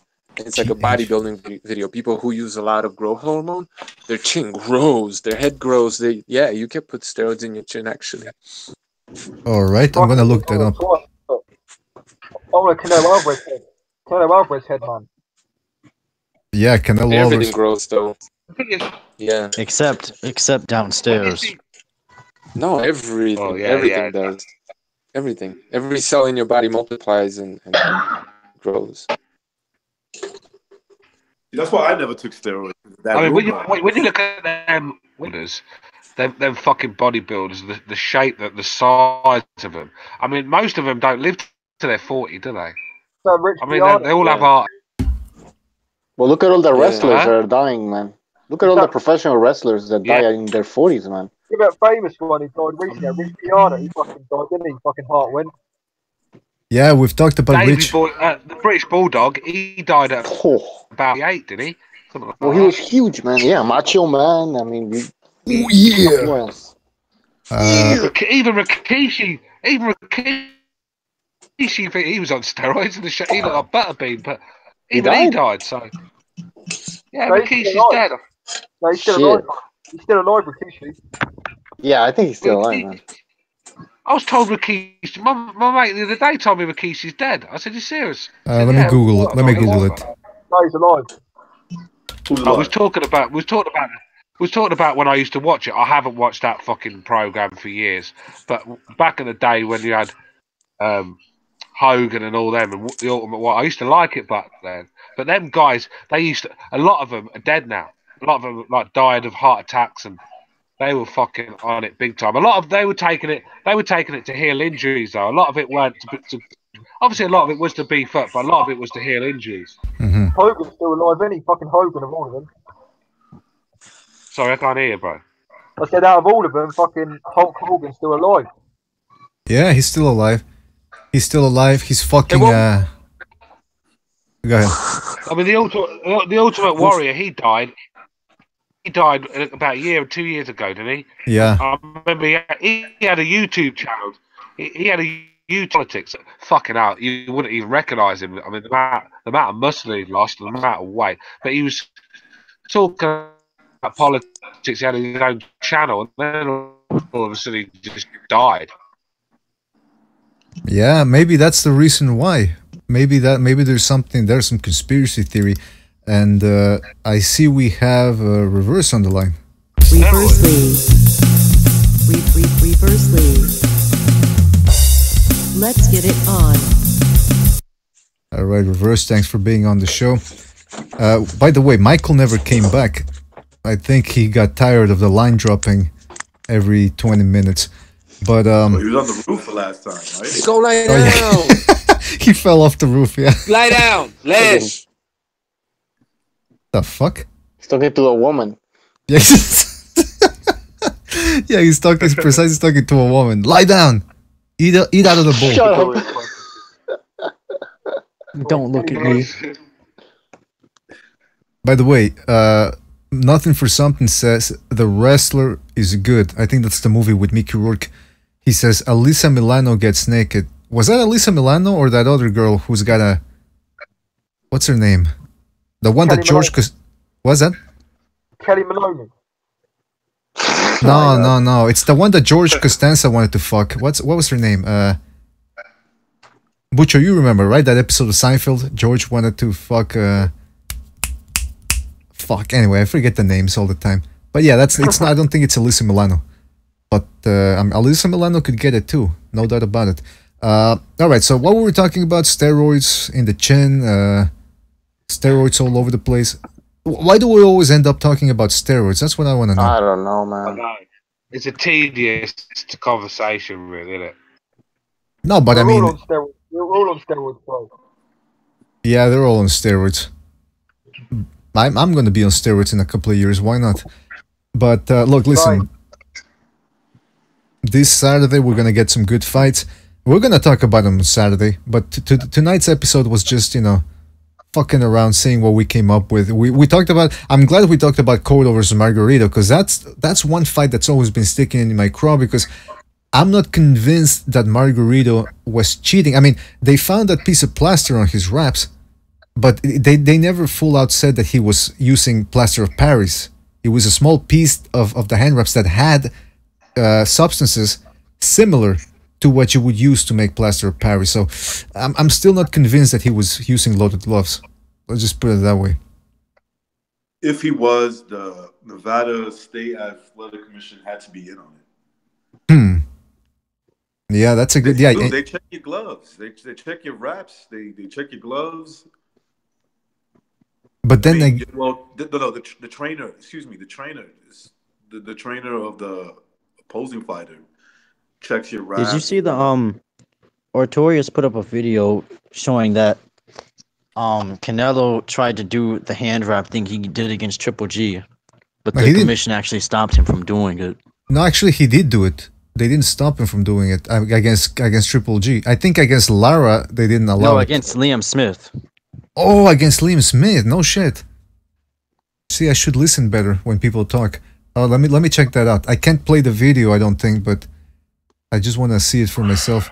Is that a recent video or? Yeah. So he tried doing it yesterday or this morning. That's interesting, because you would assume that the Texas Commission would allow Canelo to do whatever that he wanted, but apparently it's the contrary. Las Vegas allowed him to do it. Dallas didn't. That's because Las Vegas. Canelo's getting a bit. Canelo's getting a bit like that. Is it one side get caught for these fucking rape? Everyone's coming out now. Isn't it? One person's the lid to all these sort of fucking accusations. Everyone's gonna come out now. Oh, he did this, he did that. Canelo's he's on the back foot, mate. He's good for him. You know, this guy in boxing at the moment. Yeah, fuck him. I'm well, not fuck him, but I mean, the guy's a spoiled diva. I think it's becoming clear that, you know, let's say, end of the day, let's say he's not a cheater. Let's say he's not using PEDs, but his attitude, man. Let me tell you something. I'm putting it out there now. If I don't like a guy personally, I'm gonna find it hard to root for you in the ring. I'm sorry. You have to separate the fighter. You can't separate the fighter from the person. That's all I'm saying. And by the way, let me put up Artoria's YouTube page, and as you can see, he put on a video called Canelo Alvarez hand wraps controversy back in 2016. He put it, like Reverse said, a day ago. And he also has an interesting video 9 hours ago, a young Gennady Golovkin fighting or sparring in 1997. Enhanced footage. So go check that out. Looks like an interesting bunch of videos there. I'm gonna watch them after I'm done here. Alright, so Canelo was able to get away with that. Yeah, man. You know what, Canelo? I'm telling you something. I'm very close. I have a list here. I'm looking at it right now. It's got grease stains and everything, so it's authentic. I'm done with Mayweather and Pacquiao. They're in the list. I don't care about them. All right, maybe Pacquiao versus Matisse. Why not? But for the most part, I don't care about Mayweather Pacquiao anymore. I'm very close to putting Canelo in that list. In fact, I think I should put him on the list. I don't know. What do you guys think? I mean, are we done with... What's going on? What do you mean? Someone's gonna get arrested. I think that's coming from Recognizing Matrix. Yeah, it is. Recognize... Are you in the... Sorry about that. Are you in the street? That's the ambulance from Michael who fell off the roof. Yeah, man. Jump. I hope he's not... I hope he didn't really fall off the roof. By the way, Recognize, are you in the streets right now? What's going on? I'm actually in a hotel. I think got kicked out. I think Recognizes in the streets of Leno. And another two. No, I'm actually in a hotel. Another two people. And because I gotta be at work real early. And it's just, you know, with the windows closed, you can still hear the fucking noise in Manhattan. It's the worst. Oh yeah. Yeah, we were talking about pollution earlier. I can only imagine what it's like in Manhattan. Yeah, Manhattan's a fucking shithole.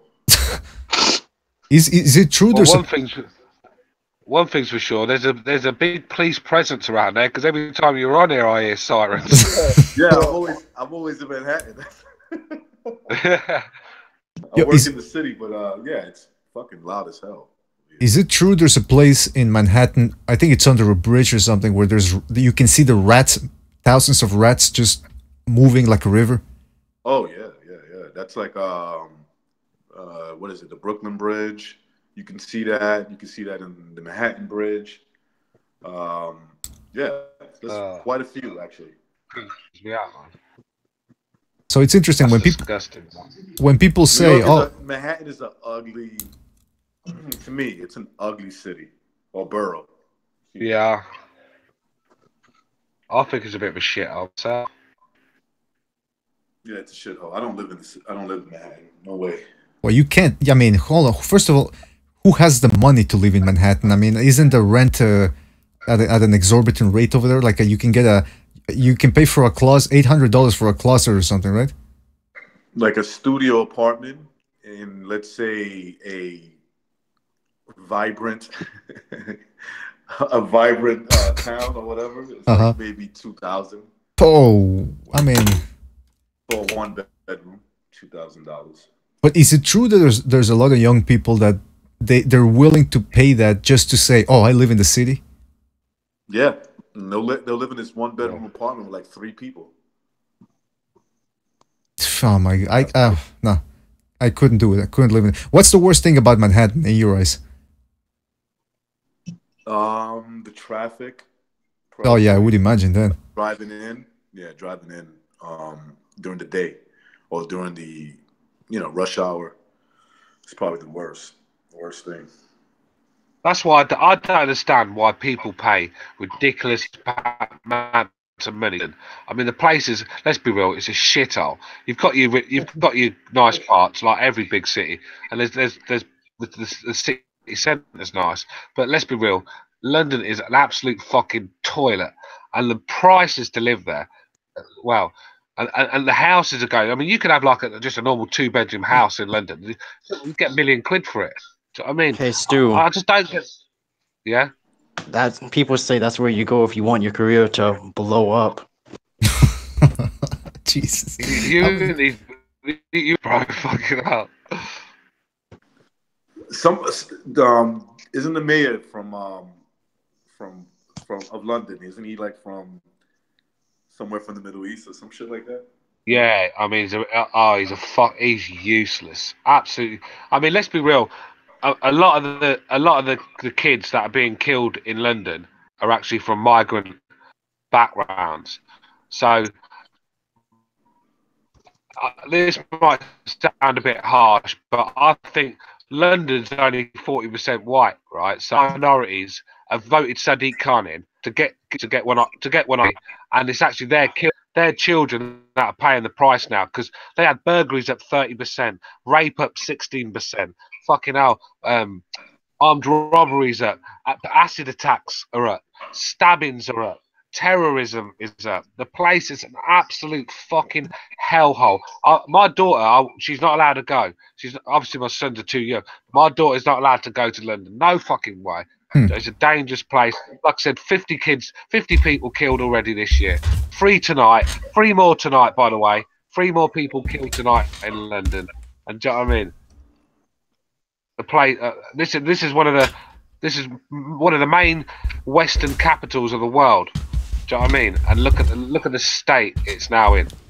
I don't like saying it. Stu, but there'll be more tomorrow as well. Tomorrow, next week. Let me tell you something.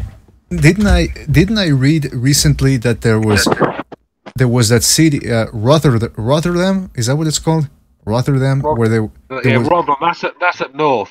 That's not near London. What with the grooming gangs? Yeah, but wasn't there another one? I heard about the grooming gangs. I heard about that. They were raping young girls, like basically girls that have got messed up families or messed up backgrounds, and vulnerable girls. They were raping them, and then the police were turning a blind eye because they didn't want to be classed as racist. So they just turn a blind eye to young girls being raped. I mean, the country is in mayhem, mate. There's a lot of nationalism is on the rise in this country.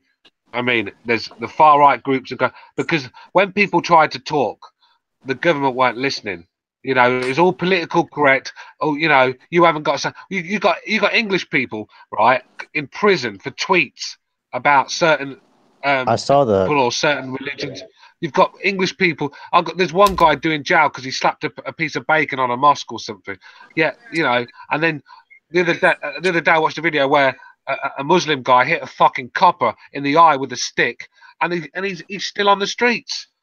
And it was on camera as well. They arrested the guy. Yeah, he's out. Yeah, you got a guy that's fucking. I mean, don't get me wrong. That's disrespectful doing that to a mosque. I'm not, but it's still a minor crime really compared to whacking a cop. And tweets. You got people Facebooks going to jail for certain things they've said on Facebook. I mean, this is why everyone says, "Oh, the English are pussies. The English are letting this happen." But people have got family jobs to lose.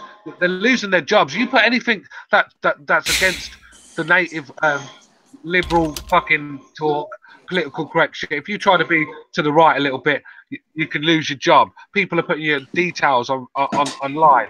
Mm-hmm. You get arrested. So people are too scared to say anything. Not because they're too scared to. No one's going to stand there and let fucking say there's a civil war. We're not going to sit there and stand there and just get slaughtered. There's going to be a backlash, big time. But people have got too much to lose. So, but it's the politicians that have sold out all around Europe. They're pussy. And this is why I hate white liberals. I don't have a problem with any minority, any race, but I just don't like white liberals, and that's just how it is. I think you're gonna get locked up next, man. Let me tell you that much right now. Where is the great hero Amir Khan when you need him? Well, so be it then, innit? If I get locked up, so be it, man. Yeah, Pete Stimas in the chat room, he's saying, Stu, you should be a travel agent, because that was a great way to get people in England to a couple of tours in there. Well, to be honest with you, I care about you people in the chat. You're part of the BDA crew. I don't want anything bad to happen to you. Why am I going to say, yeah, come to London, innit? The likelihood is someone might throw acid in your face. But guess what? If that don't happen, you might get stabbed. But hey, if you miss a stabbing, you can always get blown up on the train home. Mm-hmm. I mean, who wants to cut that fucking shit now? Yeah, people were saying in the chat room, because I mentioned Rotterdam, and they mentioned the other one, the most recent one, apparently was Telford. Apparently, apparently that one was even worse in terms of numbers. All over the place, mate. It's all over the place. I mean, don't get me wrong. They're all getting caught now and going to jail for it, right? And they're getting 20-odd, 30 years. They've got but it's been happening for ages. The fact is, they turned a blind eye, and it's only when they got caught out is when someone spilt the beans, and the public uproar. They had to do something about it, and that's why they're making arrests now. And it's probably not as bad as it was, but the fact is that the authorities turned a blind eye to little girls being raped because they didn't want to be classed as racist. I mean, when that happens in your society, you don't have a society anymore, and this is what's happened to England. Political correct, left-wing, liberal, white do-gooders have ruined the country. Simple as. Well, there you have it, people. Stu Little breaking it down for you, breaking it down, the situation that's going down in England right now. And you mentioned that you said people are going to think, that's why people think that the Brits are a bunch of pushovers. Isn't it sad when France is no longer considered the pushover country? Now it's you guys. I mean, your reputation is at stake here right now. The thing is that France is a lot worse. I mean, there's a lot of, when you see a lot of no-go zone areas, a lot of it's a lot of bollocks. There's not really, I mean, to be fair, the them videos that come out about the no-goes, they were basically migrants they were picking on. So it weren't like they were picking on English people walking through the street. They're basically migrants and drunks, and it weren't like, so it just got, there's not really no-go zones, but it's very, when you have so many nationalities in your country, like I live near a small city, and that's small city has got different nationalities. You're not going to have communities. They all stay on their own little corner, and they bring certain cultures to the country that don't fit well in our society, and it becomes mayhem. And that's what happened to France. Is 10 times worse. France, they've got no go zone there. The police are too scared to basically go and catch terrorists and things like that. So France is a lot worse. And I mean, when you look at France, it's because France they do what the elite want with this new world order, and the EU's part of that. So they do as they're told because we're going to Brexit. It's all turned on us. We're the ones that look the cowards now and that. But the French have always been cowards. Like the saying is, I got a fucking World War II rifle for sale, French World War rifle for sale. Never been used, dropped once. Well, there you go.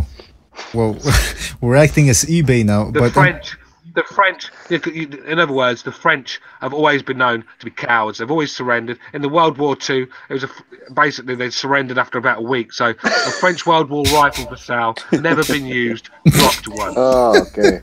Yeah, I just got the joke, man. French philosophers gave us socialism, right? Was that? Did they? Oh, who? Wait.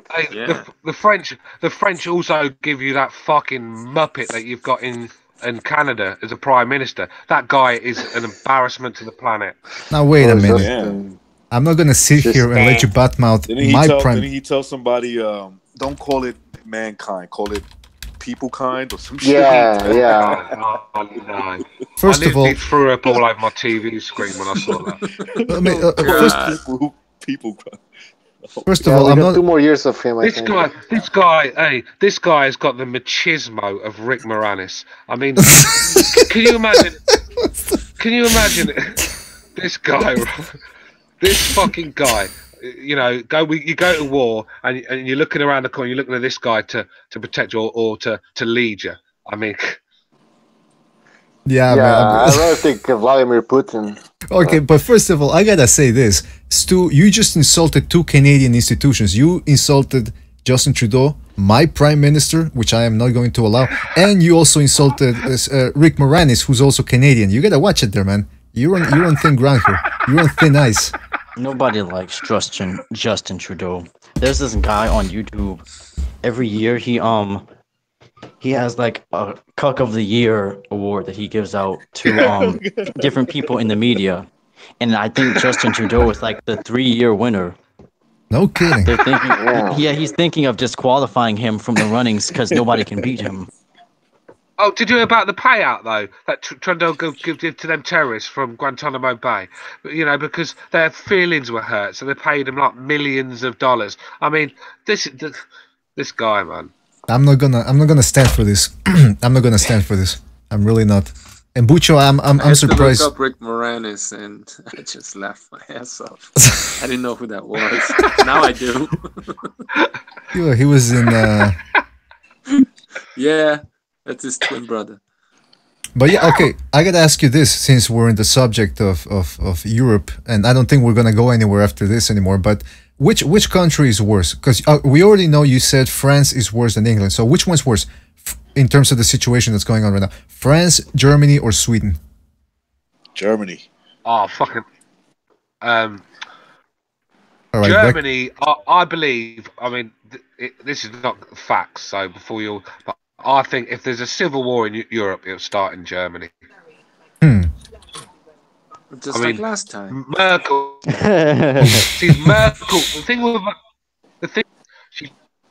She's part of this something like that, right? But she's a communist. She was born in East Germany, you know, back in the day when the wall was built up. She's got that communist background. She's got, you know, how proper far left ideology. I mean, who invites fucking hell, I don't know how many million people into their country from war zones, and then just let them get away, and then just let them roam the streets causing havoc. I mean, nationalism is on the rise in Germany. The Germans, as we all know, when the Germans turn on you, you don't, you know, you run a mile, because we all know what happened when they turned on the Jews. So Germany is a really, it's a hostile place at the moment, and if there's a civil war in Europe, I expect it to start there.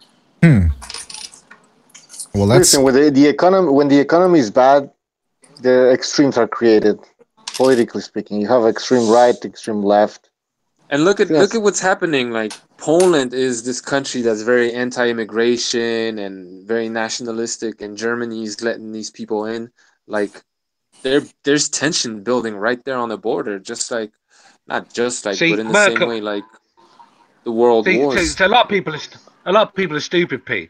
The EU is just another brand for the Soviet Union, basically, but a bigger version. I mean, Merkel's she's used to that. She's used to that Soviet communism.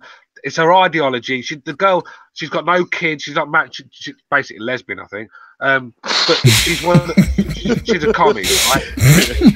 And so this EU project is right up her streets, because she's used to that all-in-one, where the Soviet Union was all one. She wants Europe to be that. And obviously now Brexit, Poland are against it, and that's why they're getting a lot of shit from the EU. We're getting it.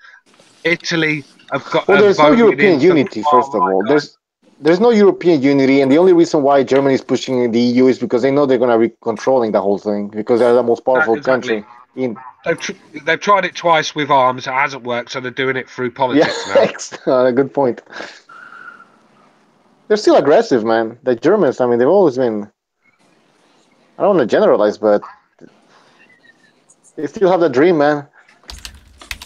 They still have the dream. Who's the best German boxer right now? Wow. The best German boxer right now, or the best ever? Right now. That's a good question. Oh, wow. I don't know. I don't know. Most of the guys aren't even German. Exactly. That's what I was gonna say. Most of them are from Serbia, or not Serbia. From like all those other places. That's an interesting question. German. What about of all time?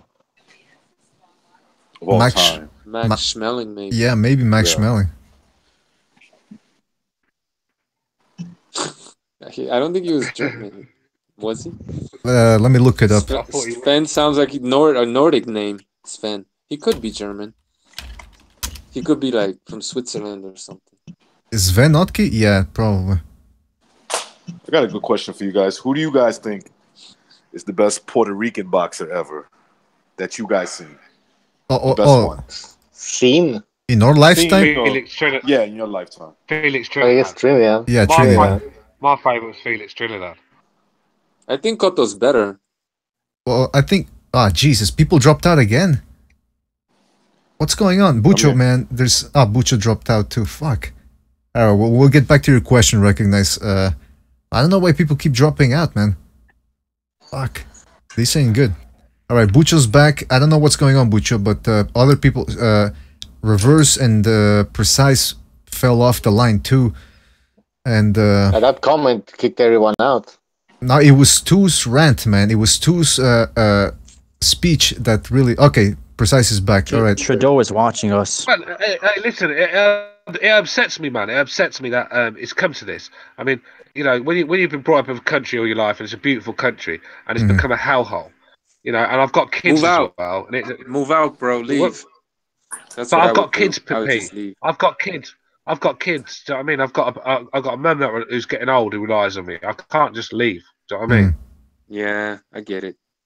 Yeah, it's like New York, man. I want to leave New York, but it's like it's too much ties here. But maybe I should. Like it's just a expensive city.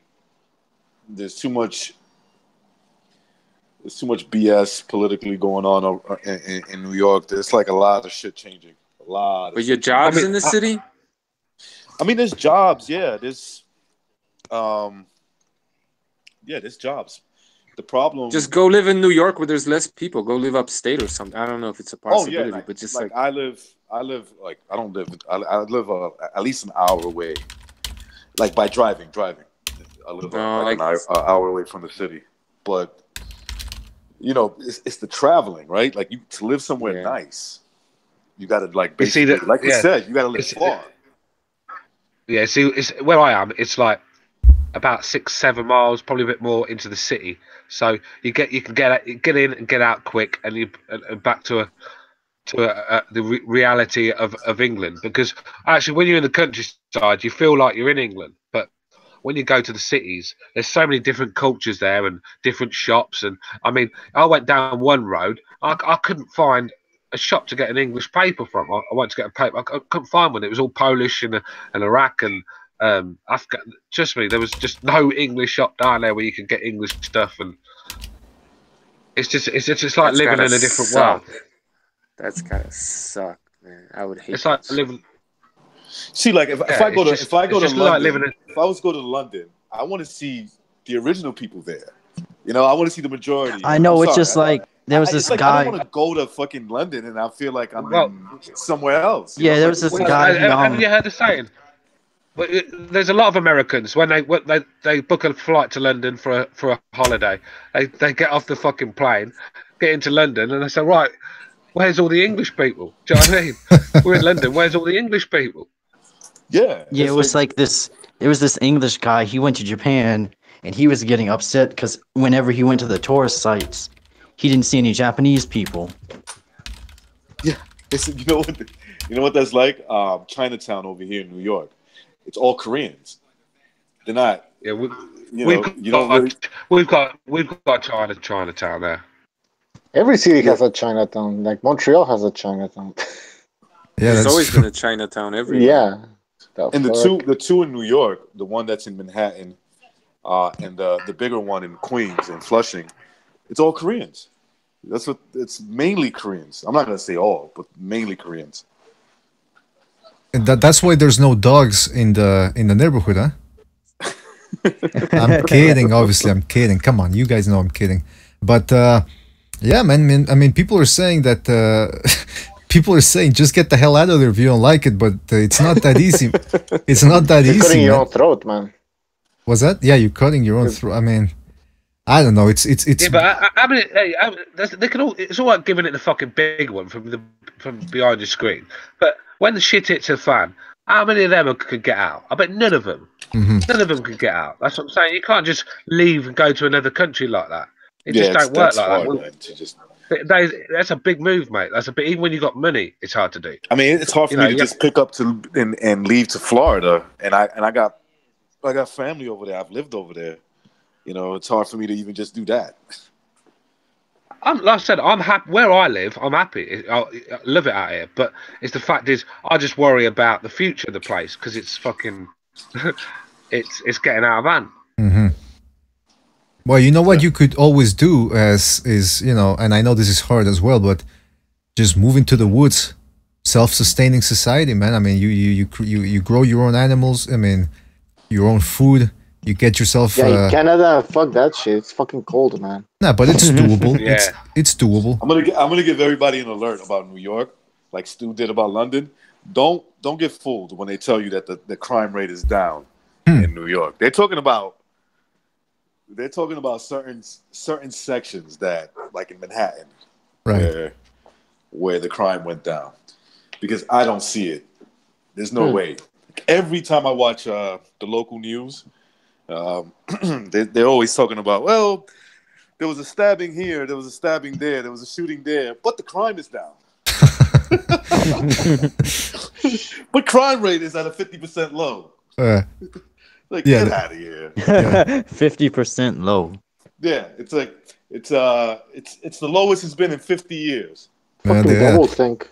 Yeah, huh? So then why are you reporting these? 3 guys got stabbed and 1 died, and somebody got shot in Brooklyn, and it's like, trying to scare you. Well, maybe that. But they always throw in right after reporting that. Still, with that shooting, crime rate is down at this point last year 50%. Like, no. Well, let me ask you: you guys wait, because before you know it, it'll be at 49. Well, seeing as it's only April, then you're right on track to beat the record, London bro. at the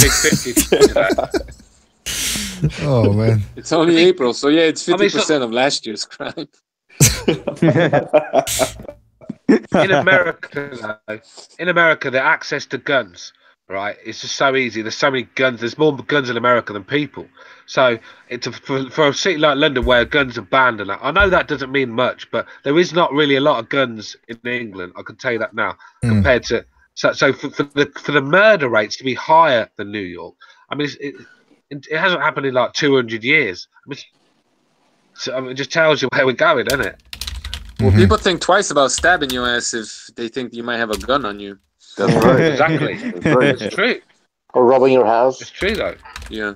Let me tell you something. There's nothing like brandishing your gun when you got like 10 guys. Yeah, what's up, motherfucker? What's the problem? And they're like, oh shit, all right. But I've heard a gun. Yeah. Unless one of them have one, they have to like walk away. Yeah, that's the thing. I mean, if you show your gun, I mean, just showing your gun to somebody in the streets could be, even if you have a concealed permit, that could be considered under certain circumstances an act of aggression. Meaning, if you're just walking around waving your gun or just showing it to people in your pants, it could be 5 years. Dude, I have a friend that went to jail for. This was about 20 years ago. I had a friend that went to jail. He was with his girlfriend at the time, going into his apartment. 2 guys in there. There was 2 guys. One of the guys had a gun. He killed one guy and shot the other. And because the guy was shot, he couldn't get too far. He went to jail. He did 5 years. You know why? What was that? Because he didn't have a license for a gun. Tough. Yeah, you get 5 years over here. You get 5 years just for holding a gun, even having it in your room or something. You can't have a gun. If they've heard you've got a gun, mate, they come flying through your house with fucking rifles, and you're doing 5 years straight away, mate. No questions asked. And the guy, I mean, if it wasn't for the gun, you don't know what could have happened. First of all, the 2 guys in there, one of them had a gun. In his apartment.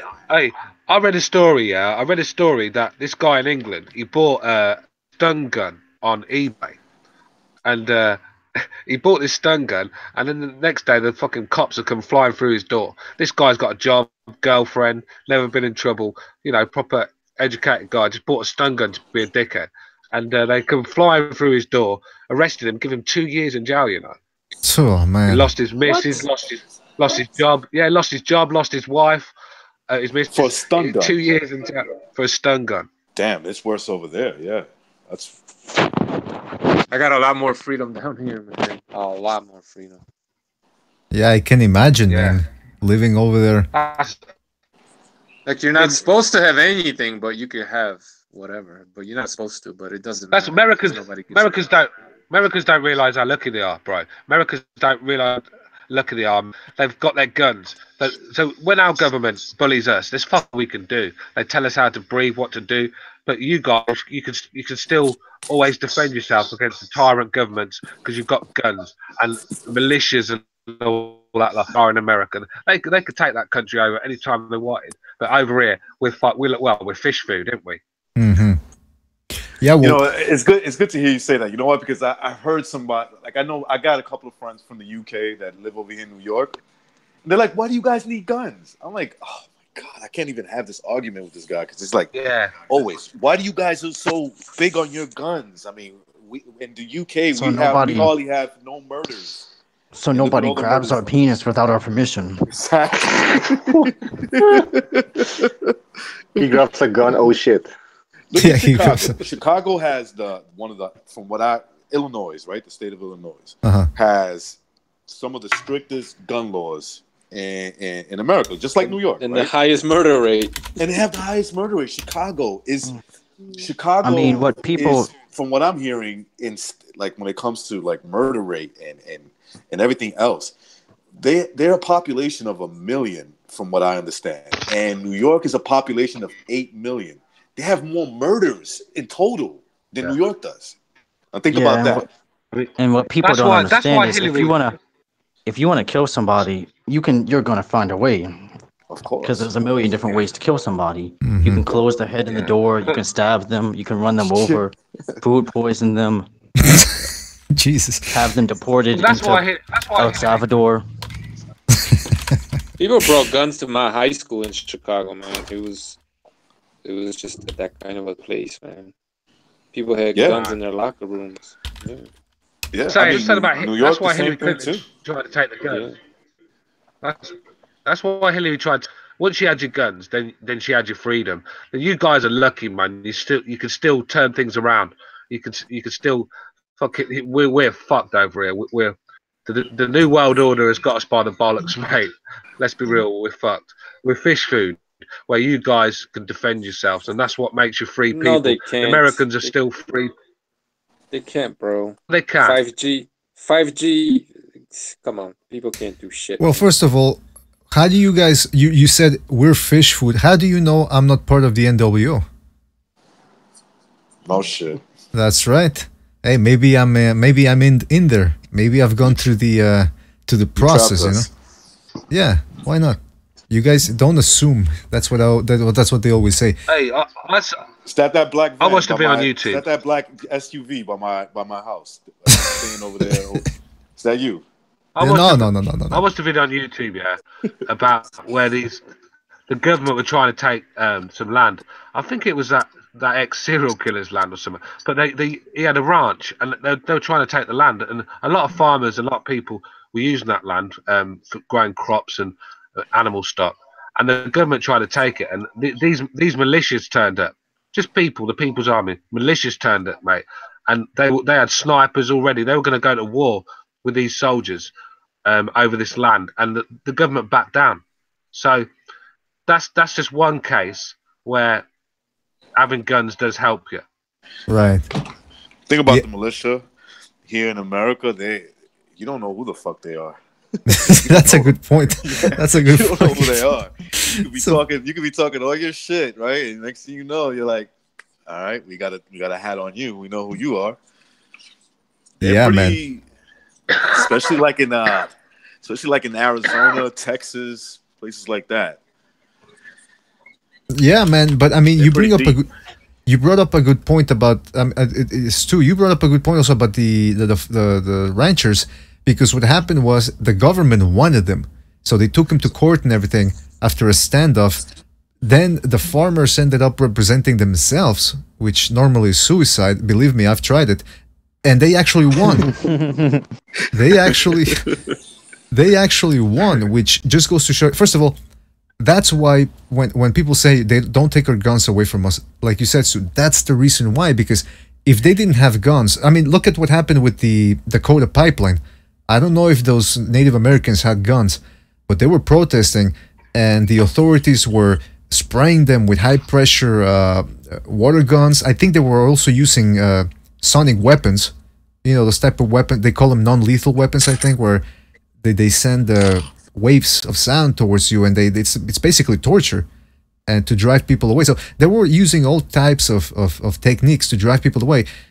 And I don't know if the people in Dakota had guns, but there had been other instances where Native Americans in the 70s had weapons. And I mean, also look at the Black Panthers. At some point, they were brandishing weapons in the street, and the police didn't want to fuck with them. They had to bring in the FBI to bring them down from the inside. So weapons do make a difference, man. Absolutely. But what happened to the Black Panthers? The Black Panthers, they were doomed from the beginning. First of all, they made themselves a private militia. That was the wrong move. Whenever you make yourself a private militia, then the FBI and everybody could put a wire on you. So they were the whole Black Panther thing. That was my suspicion is that was just a COINTEL operation from the beginning. Oh yeah.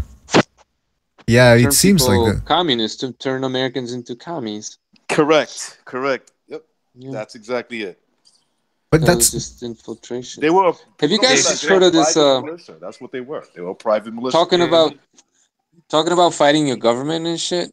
Have you guys ever heard of those spontaneously combusting bodies?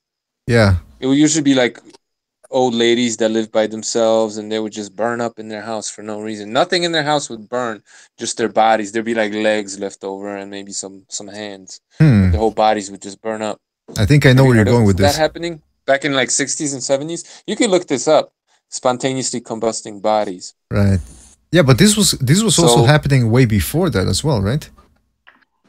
I don't know when it was happening, but think of what could do that, right? Like what could burn up all these ladies in their house? Laser. What kind of technology? Yeah. Oh, I thought you were saying demons. No, I'm kidding. Yeah, I know what you're saying. But I mean, I read about cases of spontaneous combustion where it was going on in the 1800s. So either that technology... Maybe they already had that shit too. Exactly. Or it's something else. I don't know. But yeah, that's an interesting point you're making. But it's interesting, recognize, because you live in the New York area. That's where what's it called? The Black Muslims also came up, right? The Nation of Islam. Yeah, I mean, they have I don't know if they actually started here, but I know they have. But how come they never went down? How come they never got taken down, but the Black Panthers were? Because all the leaders are white. Yeah, that's a good point. I beg you guys... I beg you guys to watch a video that's just come out by a guy called David Wood. It's called How Muhammad Ali Was Deceived by Islam, and why he changed his name. Now, why he changed his name to Clay and all that lot. And it was a very interesting video. Basically, this guy was saying Muhammad Ali is not as smart as he thought he was. And when you watch this video, I don't want to be a spoiler, but you'll see in the video. It's a great video, and it's definitely worth a watch. So it's David Wood. David Wood, and it's a documentary. It's how Muhammad Ali was deceived by Islam. Yeah, mine says Acts 17 Apologetics. Okay. Yeah, that's the channel. Is that the channel? What's just the look up Muhammad Ali deceived. David Wood, right? Yeah, just put David Wood in there and put Muhammad Ali. It should come to the top of the search bar on YouTube. Yeah, I wouldn't doubt it. I mean, Muhammad Ali wasn't. I know the media loves him, and they like, oh, he was smart and cunning and articulate. He seems racist. Yeah, which I don't. Honestly, I don't mind. This guy honestly, I don't mind a man being proud of. This is the only thing I don't like. You see, Muhammad Ali was able to get away with certain things he can say because of who he was, okay, and a certain privilege he has, right? But then it's got to be fair for everybody else, right? So I don't want to hear nobody complaining when two white couples say, hey, listen, I prefer to have beautiful white children and stick with my own race. There shouldn't be no problems, okay? It shouldn't be like, oh, trying to breed, the next Nazis, And I don't want to hear that shit. It's got to be if it's okay for Muhammad Ali to say, look, I want to stick with my black women and have beautiful black children, and everybody's like, yeah, I understand where Muhammad Ali's coming from. You know, then it's got to be fair for everybody, right? Mm-hmm. I don't want to hear nobody He says that though, bro. He says that, bro. But his wife was the whitest black woman you could find. Right, his wife was like a light bright stick. Oh, but he was one of the lightest black guys out there too. No, there were a bunch of people lighter than Muhammad Ali. That David Wood was saying that Clay said that he wanted to change his name from Clay because Clay was a slave name, but he actually did a clip about this guy Clay, who was named after. His granddad named his dad, and his dad named him it. And this guy was an advocate for slavery. He did a lot to free slaves and all that. So the guy was actually like all for black people, but there's a lot of noise in the background. Yeah, he's actually all for black people. And in this video, it tells you. But he was deceived. He wasn't as smart, I don't think, as we thought. As he got older, I think he really matured as he got older and more likable and less extreme with his views. That's what usually happens. You grow out of that shit. Yeah, okay, Reverse, can you mute your mic, please, if you're not going to talk? Or when you're not talking, rather, mute, because there's a lot of background noise on your end. A lot of those extreme views go away as you get older, if, you mature with your age. Mm-hmm. Yeah, that's true. It's when you start seeing the bigger picture. Of course. Yeah, I think everybody goes, there's a lot of people that go through that phase of extremism, and that's part of growing up, because you're still trying to figure out where you're at in the world. But when you see people in their 50s and 60s and they're still acting that way, looking at it, they're losers. That's what you call a loser. Exactly. Yeah. So I mean, you're telling me you still have those views? Wow. That's a good point, man. I mean, nothing changed. Nothing changed, right? Exactly. It's almost like they settled for what they had and they say, nope, this is the way to go, and that's bizarre to say the least. People like that. There are people like that. It's just But you know what? I'd rather somebody be upfront. That's why I hate hypocrisy, because I want people to tell me what they think of me. That way I know where we stand. But if you're gonna smile and pretend you're my friend or pretend you like me and deep down inside you hate me, that's what I can't stand. And you're living in the New York area. From what I've heard, New Yorkers they're renowned for saying that they're the most openly, liberal people and everything, but deep down inside, they just want to, like, there was these two, I think, SNL writers or writers for, what's it called? The Daily Show. I think there were two writers and presenters, and they lived in New York, and they lived in a neighborhood, upscale neighborhood, and all of a sudden something changed with the districts that made it so that another school was going to transfer kids from that one to that of their kids. Meaning right. it was a lower scale school, and they started complaining. The rich people, for all the liberal talk about how open they are and all that. Oh when it came down to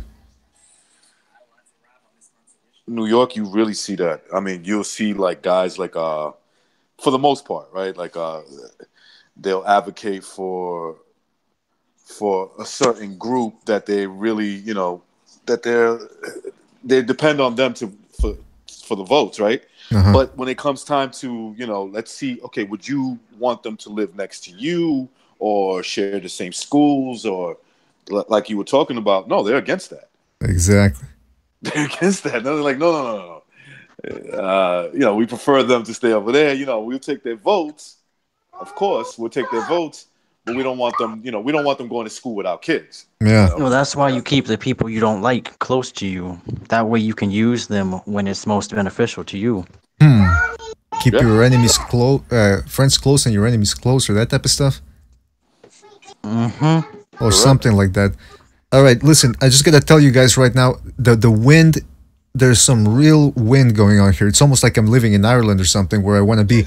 But there's some strong wind outside. The lights almost went out here a couple of seconds ago. So if we do get, if the stream goes down, it's not because YouTube took us down, I don't think. It might be because of the wind. So I'm just letting you know up front that we're getting some real wind issues here. But yeah, man, I mean, that hypocrisy, that's what I hate, man. Just tell me up front. Do you like me? Or do you hate me because I'm a Mexican? Fine, go ahead and tell me. I won't hold it against you. I mean, I'm not gonna like it. I'm not gonna think you're the smartest person in the world, but at least tell me up front, what you think of me. You don't even look Mexican, man. Well, first of all, that's not true. Second of all, you look a Russian, man. I look like Do you you have just... red hair? Do you have red hair? No. Do you have red hair? No, I don't. No, he's white as fuck. Do you have red hair though? No, I don't have red hair. I don't have red hair. Well, I couldn't live with red hair, man. Oh, so you got white privilege? No, well, I got a little bit He of has it. that Yeah, Mexican white privilege. Oh, that's good. that's right.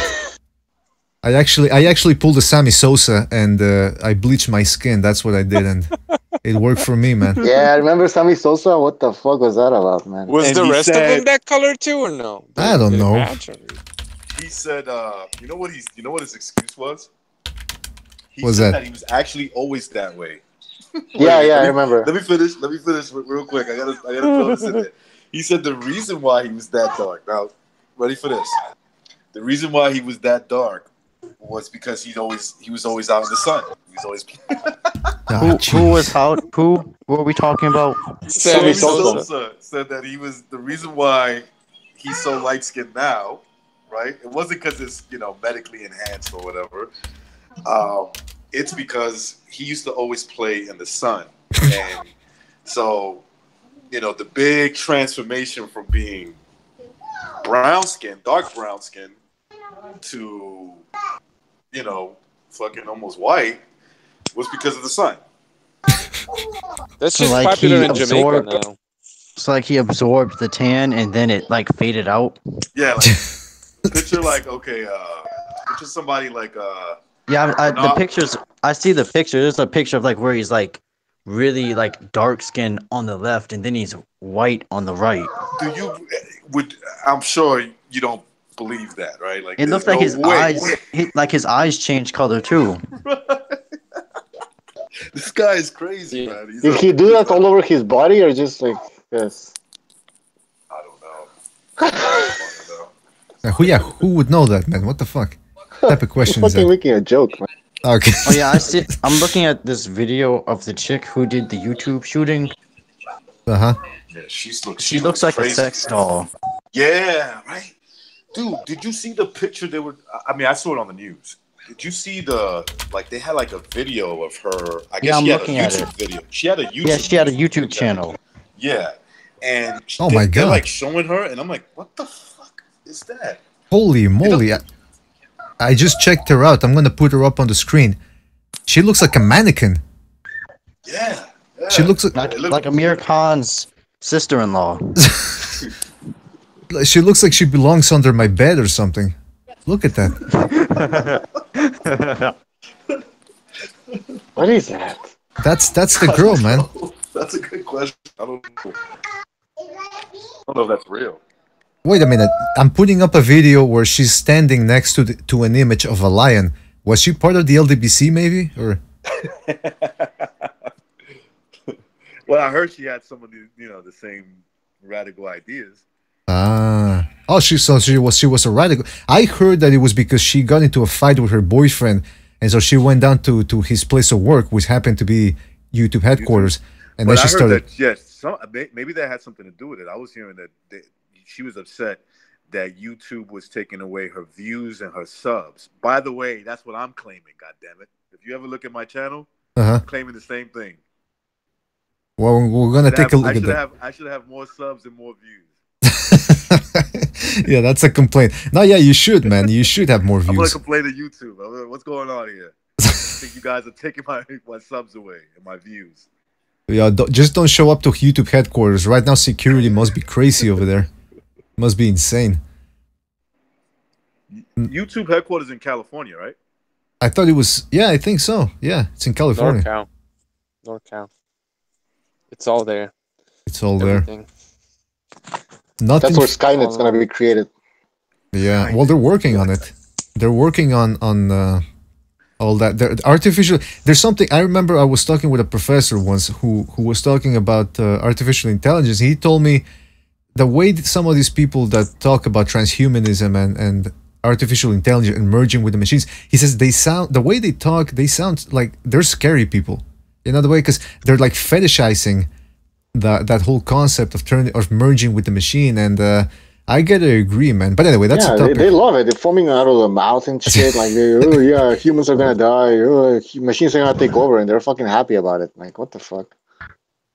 Yeah, man. But anyway, that's a. By the way, this whole podcast, we talked boxing for an hour, and then we've talked 2.5 of non-boxing. This should have been going on. This should have been second renaissance. Yeah, this should have been going on in second renaissance, man.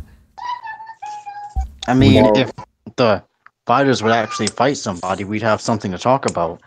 Well, look, Saturday I want to talk. Hurd, he's fighting Lara. That's a good fight. Hey, look, listen. Oh yeah, Julian J. Rock Williams versus Gallimore. That should be a good fight too. Ah, there you go. See, Reverse agrees with me. Reverse agrees with me. We talked about that a little bit, and we're gonna talk about it more on Saturday. Yeah, you can find fights of him on YouTube. All right, the Punisher says, BDA, if you can please read out the email. Oh, I think he sent out. I think Punisher sent an email, man. Yeah, I'll send you the email. Can I? Oh, I can't look at it. Okay. Well, you want me to read? Well, first of all, is it readable? Is it readable? Can we read it on the air, or is it gonna get us shut down? Bucho, talk to me. I read a bit. It looks okay. I mean, looks like a fucking manifesto here. No, it's not a manifesto. All right, hold on. Well, first of all, the Punisher sent us a bit of an article that he wants us to read. First of all, the name The Punisher. That right away. Who's making noise, man? I think it's Reverse Lee's background. I think. I sent you the manifesto. All right, so real quick, we'll end with this, or try to end with it. Excerpts from H.G. Wells' speech to the British Young Liberals Organization in 1932. What? No, go ahead. Why, you already heard this one? Yeah. You know what, Bucho? No, go ahead, read it, man. No, but you read it, because I don't want the FBI to have my voice reading these words. Come on, man. Okay, I'm not reading that shit. All right, so, you know what? You want Gaia to read it? Sure. All right, let's get Gaia. Let's input this into the computer. All right, so Gaia, are you ready? Can you? Gaia? That's racist. I didn't even say anything yet. Oh no. Canelo is a sociopath. All right, I don't even know what it's talking about, Canelo. Hold on a second. Here. All right. So guys, we're gonna talk more about boxing on Saturday. We got Jarrett Hurd versus Arizona Lara. Watch some of their recent fights so that we can have something to talk about in terms of boxing. Because I mean, I think it's gonna be an entertaining fight. Jarrett Hurd is just gonna be coming forward, and Lara. You're predicting that a Lara fight is gonna be entertaining? That's right. I am. I think it's gonna be. I think he's gonna try to box from the outside, but at the end of the day, he's too old. And then eventually Hurd is going to just take over. Probably Lara will win like 4 rounds in a row or something like that, but then he will start to fade. And he's going to go down like the same as with Angulo, but this time around he's not going to get back up, man. Does it make sense, man? Yeah, it does. Holy shit. Well, maybe. And also the undercard, Caleb Truax taking on DeGale again to try and prove that his win over DeGale wasn't. I still haven't watched the first fight yet. Go ahead. It's a pretty entertaining fight, man. It's a pretty entertaining fight.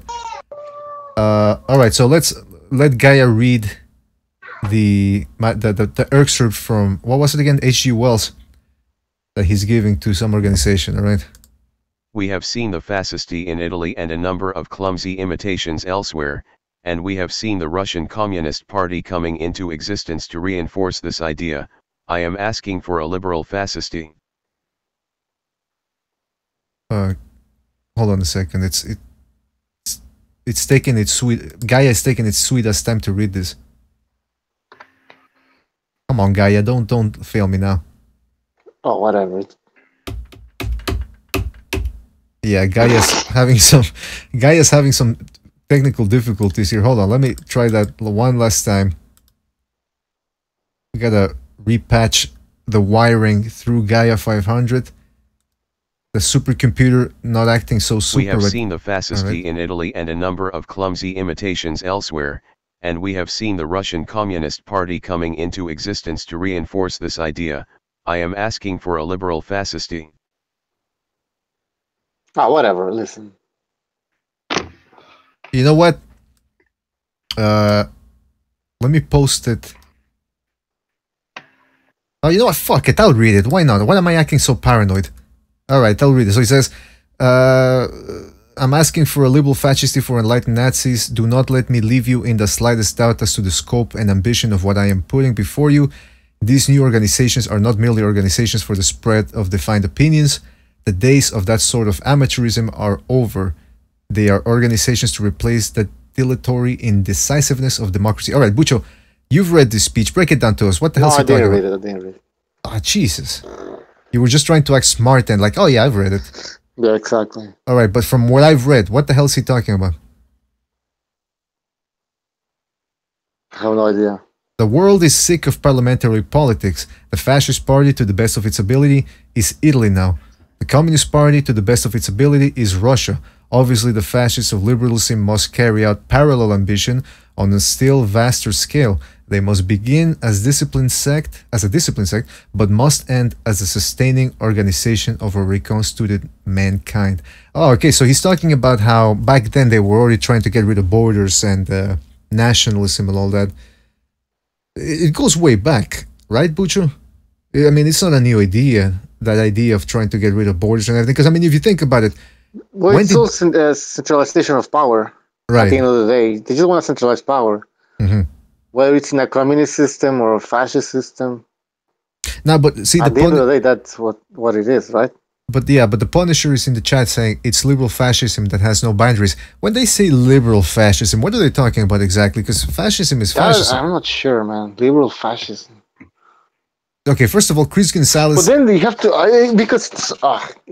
when you refer to liberal fascism... lots and lots of fascism. That's what it means. Lots and lots and lots. Yeah, well, I mean, what is fascism? fascism? But then again, fascism is about nationalism, ultra-nationalism, and believing in an ideal past and stuff like that. So it kind of contradictory, though.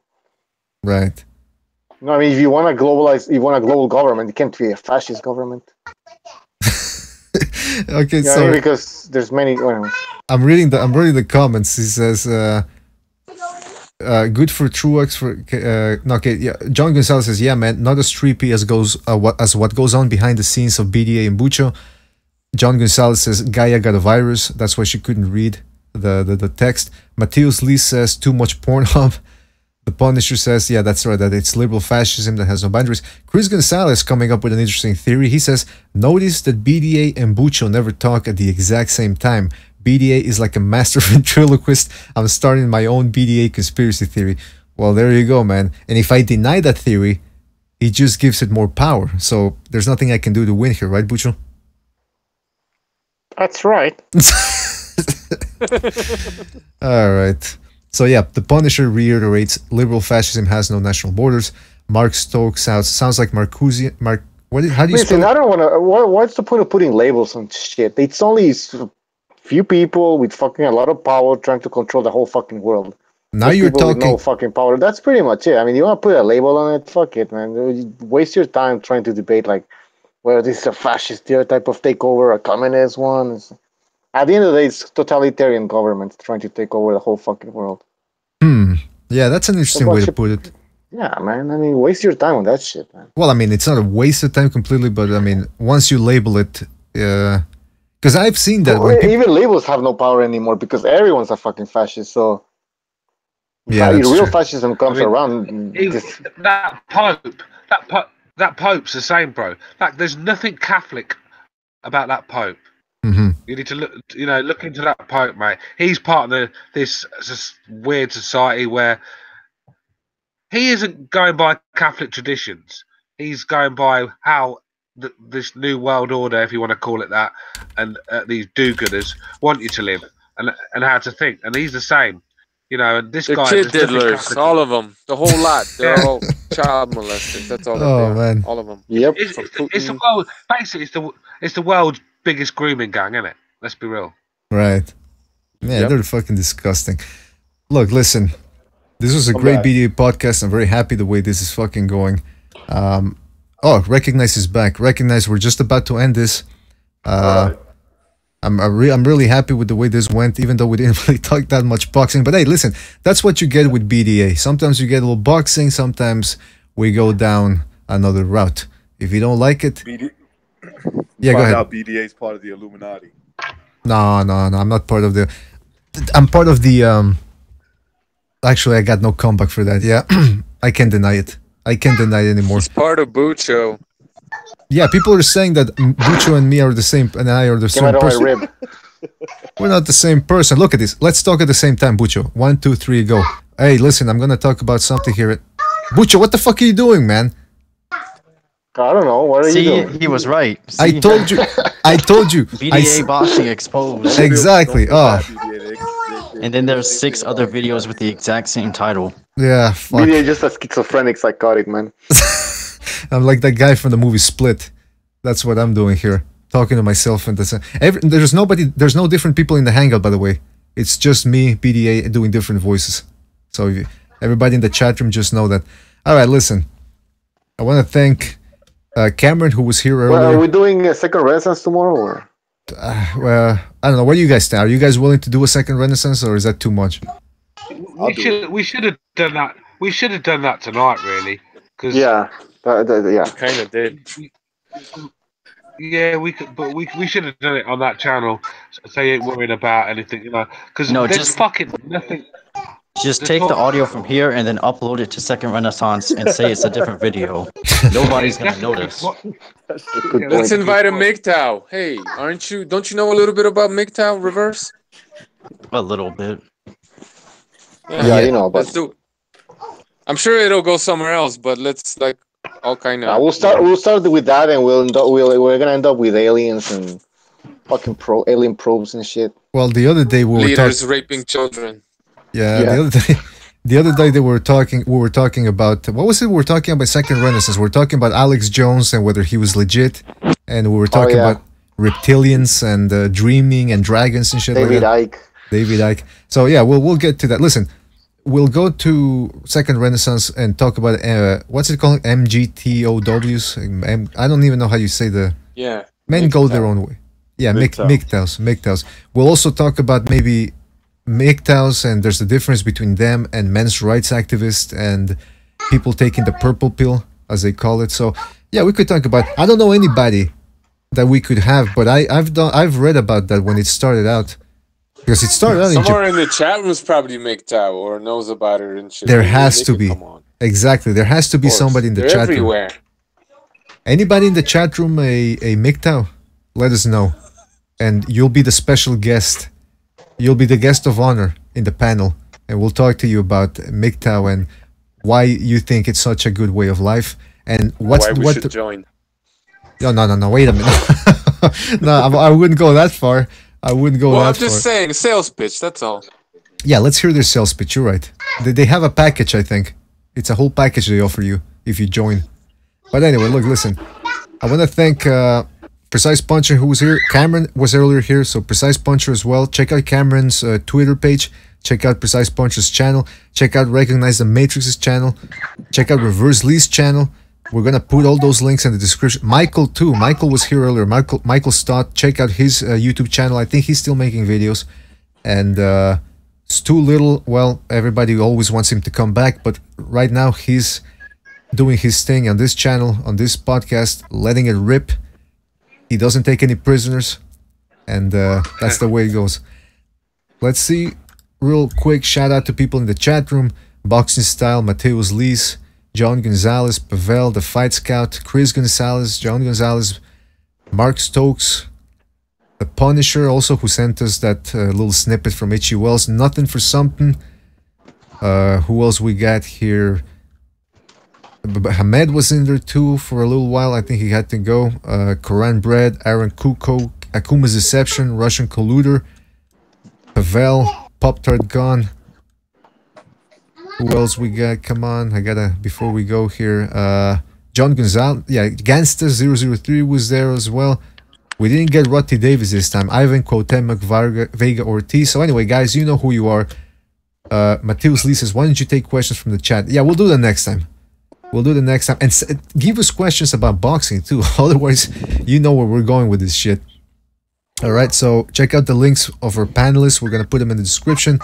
Don't forget to like and subscribe. Don't forget to subscribe to BDA, our main channel. Don't forget to subscribe, obviously, to this one. Hit that notification bell for notifications. That's what it's there for. Hence the name, notifications. And we will see you on the next one, folks. Take care. See you guys. Alright, take it easy, guys.